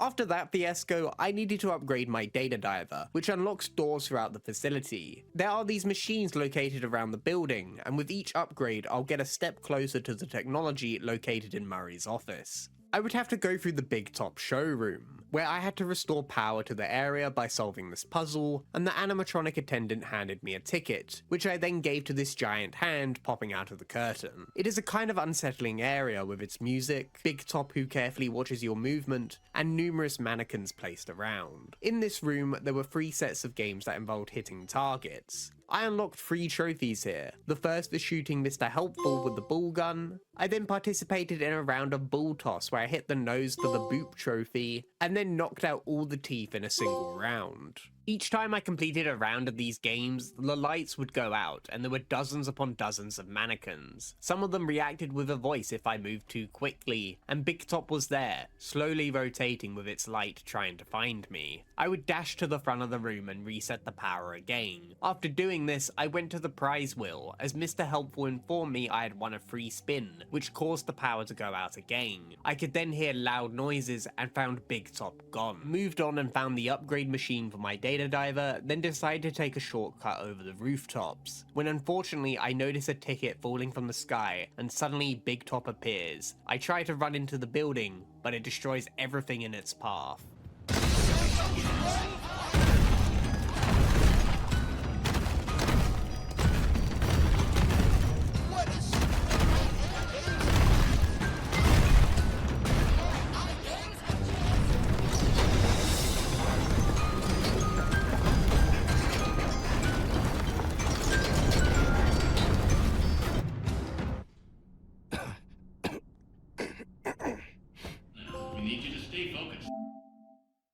Somehow making it out alive, and with the new upgrade to my data diver, I can now go into the workshop to access the backstage of the theatre. However, I need to put on the Captain Springlock suit, yet it is nowhere to be seen. I must pick up the parts throughout the workshop while dealing with the suits that randomly come alive. Pay attention to my surroundings so I don't accidentally alert them with the chains hanging from the ceiling, and eventually the suit will be put together. I make my way through 2 areas before being part of a show with Puppet Foxy and Roxy. proxy. I could see the data diver upgrade machine in the distance, but had to participate by shooting the targets that appeared. Eventually the room would start collapsing on itself and I would find myself in a new area, being greeted by Nurse Dolly. She expresses her sympathies for the captain and goes into excruciating detail on how to fix him. We must clear out the foreign material. First, we will blend up the foreign object. Then, you'll need a stringent steam clean to soften up the remaining organic material so we can scoop it out. Finally, we will flush out your interior with the power hose, then give you a nice long soak in the bleach bath. You will be shipshape in no time. Luckily, there are over 4,000 tasks ahead of him, and she departs for the time being. But we run back into her again, as the only way out is through the area she occupies. I managed to find the next data diver upgrade, and had to deposit these cubes of trash into the incinerator to fuel the power to the door. Yet Dolly forces her way through the ceiling to chase us on a conveyor belt, but conveniently, these levers drop more trash for her to stumble over, eventually leading her to fall into the incinerator. As I make my way through the underground, I'm left stunned as Dolly begins to melt through the wall and pursue us. I manage to get away to an elevator, which after a mechanical fault, the audio guide helps me repair it and unlocks me a trophy. Yet Dolly is still not done, as she drops on top of the elevator. This time we repair it again and set its speed to the max. The cool little detail here is that we witness the entity leave the suit just before the elevator crushes Dolly and unlocks another trophy. With a new data diver upgrade, this meant we can now access the warehouse that will take us to the admin wing. Unfortunately, it is occupied by Chica and a dozen cupcakes who act like sensors for her. In this room, there was a door locked behind a code, which I ended up figuring out with the several mail machines throughout the office. These machines are a set of collectibles that we'll need for a future trophy. Upon entering the room, I get the belated birthday trophy, as well as a present collectible where we'll need them all for another future trophy. After getting past Chica once more, I enter the admin room and upgrade my data diver, which allows me to access Murray's office to obtain the technology. I then had to take an alternative route back, which was through a pitch black basement where the lights flicker, and they were my only hope to stop this white tiger from attacking me. Successfully making it to the main lobby, our dispatcher congratulates us on returning with the technology and asks us to put the data diver in the inventory system. However, I decided to check out the computer and ran the parachute executable, unlocking me a trophy. It begins to reveal a hole in the floor, and the dispatcher starts questioning us. Assuming that it is likely two separate endings, I decide to hand in the data diver and leave the building. It all goes wrong for Arnold as he drives home. The real dispatcher has been trying to get a hold of him all night, and with the data diver misplaced, they let him go from the company. It goes from bad to worse as the entity has made its way into the vehicle, concluding with the trophy Clock Out. Now it was time to experience the second ending, by escaping through the hole in the floor. The dispatcher is angry at Arnold's decision, but we continue onwards, running another executable at the main entrance where the floor begins to descend and it turns out Big Top is still functional. Luckily, we escape just in time and end up in the deepest part of the facility, research and development. It is covered in darkness, so we restore power, revealing not only prototypes of the main stage, but that the entity had followed us.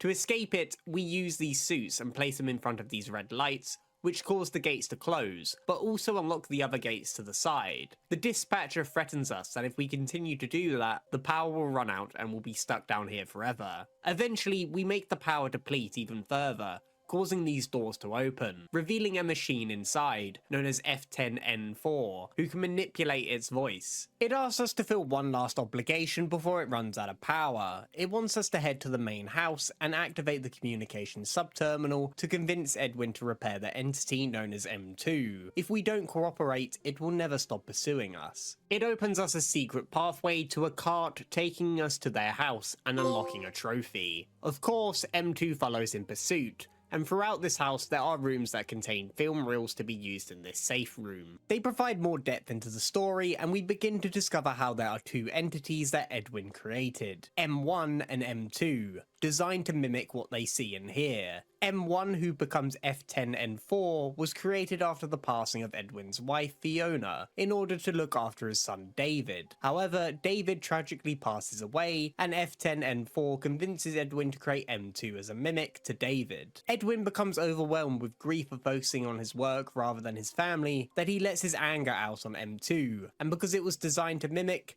this is where it learns its dangerous tendencies. At the end of each reel, they reveal a number. I also noticed they were color coded and a Polaroid of the name David where each character is a different color. I input the code into this locked door and it took me to the top of the house, blown apart from the side. Edwin is nowhere to be seen, but there sits an audio log of him, which indicates why he's gone quiet. Just like the mail, these audio logs provide more lore, and we'll need to listen over a dozen for a future trophy. I then accessed the terminal and ran the executable, only to find M2 lurking behind and begins to chase us. The building begins to burn, and we manage to make it to the van until we're ambushed by M2, who takes our data diver and leaves elsewhere, unlocking the unfinished business trophy. Now it was time to get the secret ending, which included another playthrough. This time I had to gather every collectible. In this case, my next trophy came from entering the Storytime showroom by noticing this button behind the ball throwing game. Speaking of which, this next one is tied to all the carnival games, and we needed to get the high scores on them. We have the 3 within Big Top's room, however, we needed to take one of the guns with us and place it into our inventory system, because the further you explore the facility, you'll eventually find a shooting game with Roxy, where of course we need the gun as it doesn't have one to begin with.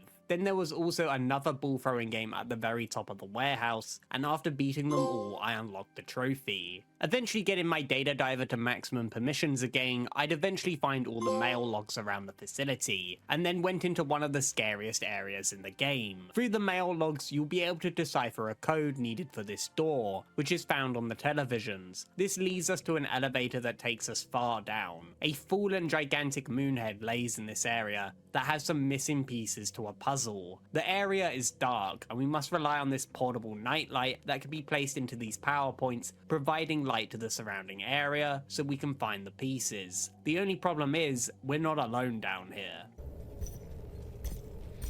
Lay thee down, now and rest, may thy slumber be blessed. This bright moon mascot who sings its lullabies walks around the halls, meaning we need to carefully avoid making too much noise to alert it. Eventually I find all the pieces and solve the puzzle, unlocking me a trophy. Inside was my last collectible, as luckily New Game Plus remembers the ones you've previously gotten. I then deposited it into the inventory system, unlocking me another trophy, which leads into our next one. We needed these collectibles to progress what is known as Moon.exe on the computer, a retro-style adventure game where thankfully the key items are highlighted, allowing us to easily progress through. At the end of this game, we're given the permission to upgrade our data diver even further, unlocking us another trophy. I then made my way to Murray's house as I could now unlock these doors. They have tapes labelled Bedtime Story, and I gather them all to place them into this machine, which unlocks a vent and takes me into another room. A pedestal sits here with the image of the white tiger, so I head back and retrieve the item from the inventory system to place on it. The tapes play the Bedtime Story and we can see M2 hiding in the closet. Here we must press the corresponding button to the characters on the wall to progress the story in Fiona and Edwin's voice, as it keeps M2 from attacking us. We end up using the data diver on M2, resulting in it going to sleep, unlocking the Storytime trophy. I now only had one more trophy before the platinum, and that was to listen to all the audio logs, where one of them is extremely hidden, specifically during the area with the white tiger, as we need to pick up the nightlight and backtrack until we find a vent opening, which leads us to an audio log. I was shocked to find out this wasn't the last one I needed, and had to play the game all the way to the ending again to find the last one. Upon listening, it would unlock my 2 final trophies. I have completed every Five Nights at Freddy's Max mode on PlayStation except for one, Five Nights at Freddy's 4. Almost 2 years ago, I had unlocked nearly every trophy in the series. At the time, I had skipped Ultimate Custom Night, but now it is in my trophy collection. How can I have completed Five Nights at Freddy's 2, sister location, and ultimate custom night's hardest challenges, but not the fourth one. Originally, I had done it with a glitch, which would make you invincible throughout the night, which unlocked me the 2020 trophy, and for simplicity's sakes, we'll call it 420 mode. I had to prove to myself, if I could complete the other max modes, then I can also complete FNAF 4. So, I reinstalled the game, only to find out I must complete every night again? Because it seems you're not allowed to play 420 mode after completion. Annoying, so I got myself through the nights remembering the mechanics. In Five Nights at Freddy's 4, we have 4 places to be aware of: the closet, the left and right door, and behind the bed. Foxy is our main enemy into having a successful night. You'll hear him run to the left and right. Following him is key, because if you go the opposite way, he'll make his way into the closet.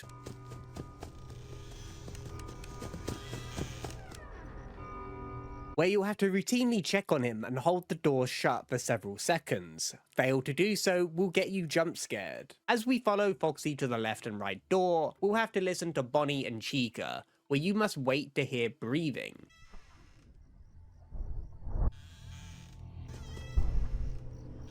Sometimes the breathing occurs quickly, or it is delayed. If you hear it, you'll want to close the door for a few seconds, and you should hear their footsteps leaving. If you hear nothing, you flash the light down the hallway and return to the middle of the room. If you manage to use the flashlight while they are there, say goodbye to your hearing. We must also worry about the Freddles that build up behind us on the bed, as they eventually cause Nightmare Freddy to spawn. They are easily heard, and can be removed with the flashlight. The gameplay loop is to correctly follow Foxy every time. He can be quick moving left and right, so you do not want to commit early. Upon following him, he shouldn't be able to make his way into the closet, meaning we won't have to worry about that place till 4 AM. After following him, we deal with the potential animatronic at the door. One more thing to note is that we cannot leave a door unattended for too long, because eventually we'll get jump scared. And finally, occasionally be aware of the Freddles building up on the bed. For context, an hour is 1 minute long, meaning the night lasts for 6 minutes. Yet it is not that easy to make it to 4 AM when that invincibility glitch just randomly happens, wasting several minutes of my time.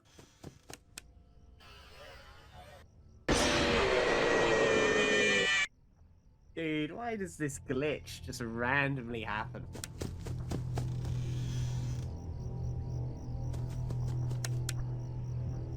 Why does this game just randomly freeze? All I did was walk up to the door and press the light. Honestly, I'm not even sure how I keep accidentally recreating it. Anyway, why is 4 AM important? Well, that is when all the animatronics disappear, and we only deal with Nightmare. Which sounds simple because it is only one animatronic, but he likes to run between both sides of the hallway. We can hear fast and slow steps to indicate which direction he is headed.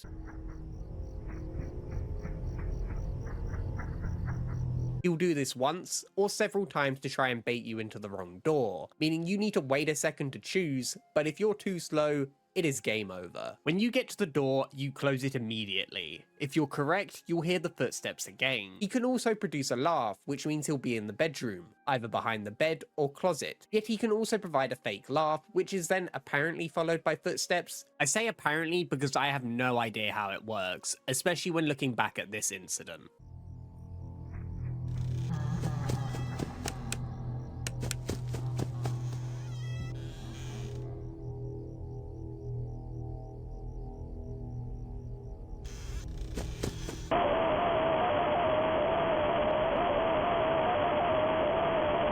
He had footsteps while laughing. Honestly, I do not get it. I wish it was simple to hear everything, but there are so many other audio distractions, like this clock, random animals, your own footsteps that can cover theirs. I am convinced this game is deliberately made quiet so you can turn up the volume to get jump scared heavily. This is the only game I have had to raise the volume gain above normal levels because everything is just so quiet. This mode is frustrating. Make a mistake and say goodbye to your hearing. Yes, I am to blame for raising the volume gain, but it makes it so much easier to hear. Therefore, I should make less mistakes. The only downside is if I do make a mistake, is the jump scare sound.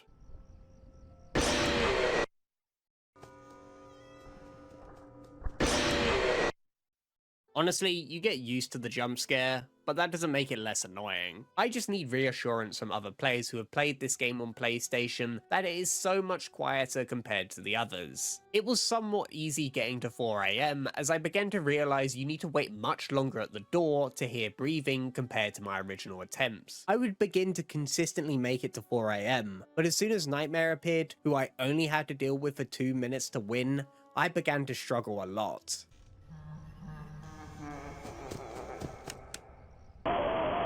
I waste 4 minutes getting there and I die within like 30 seconds.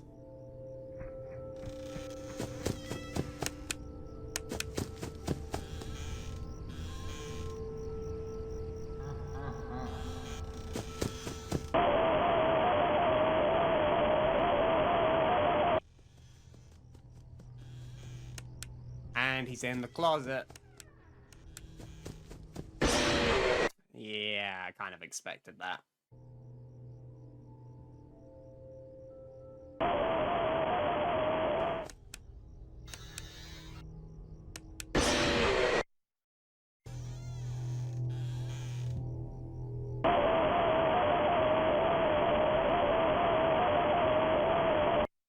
I was literally like 7 seconds away from beating the night.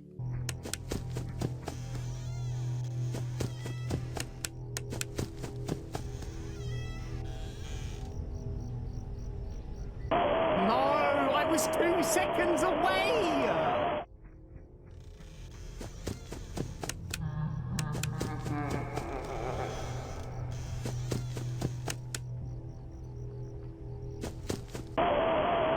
Was he behind? Should I have closed the door there? Was it a fake laugh or was he in the closet? Following up on failing a night, it takes you back to the main menu and you must go past a miniature jump scare to go back into the mode. Why wouldn't you just put the player back on the play button?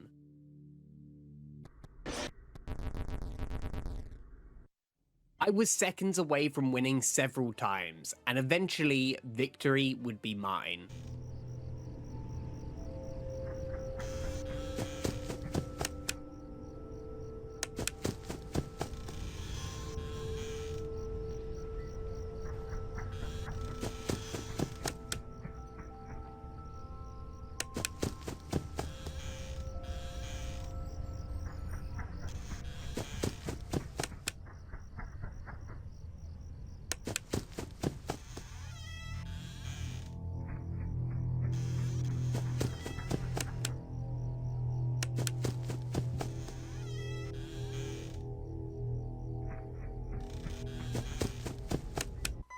Yes!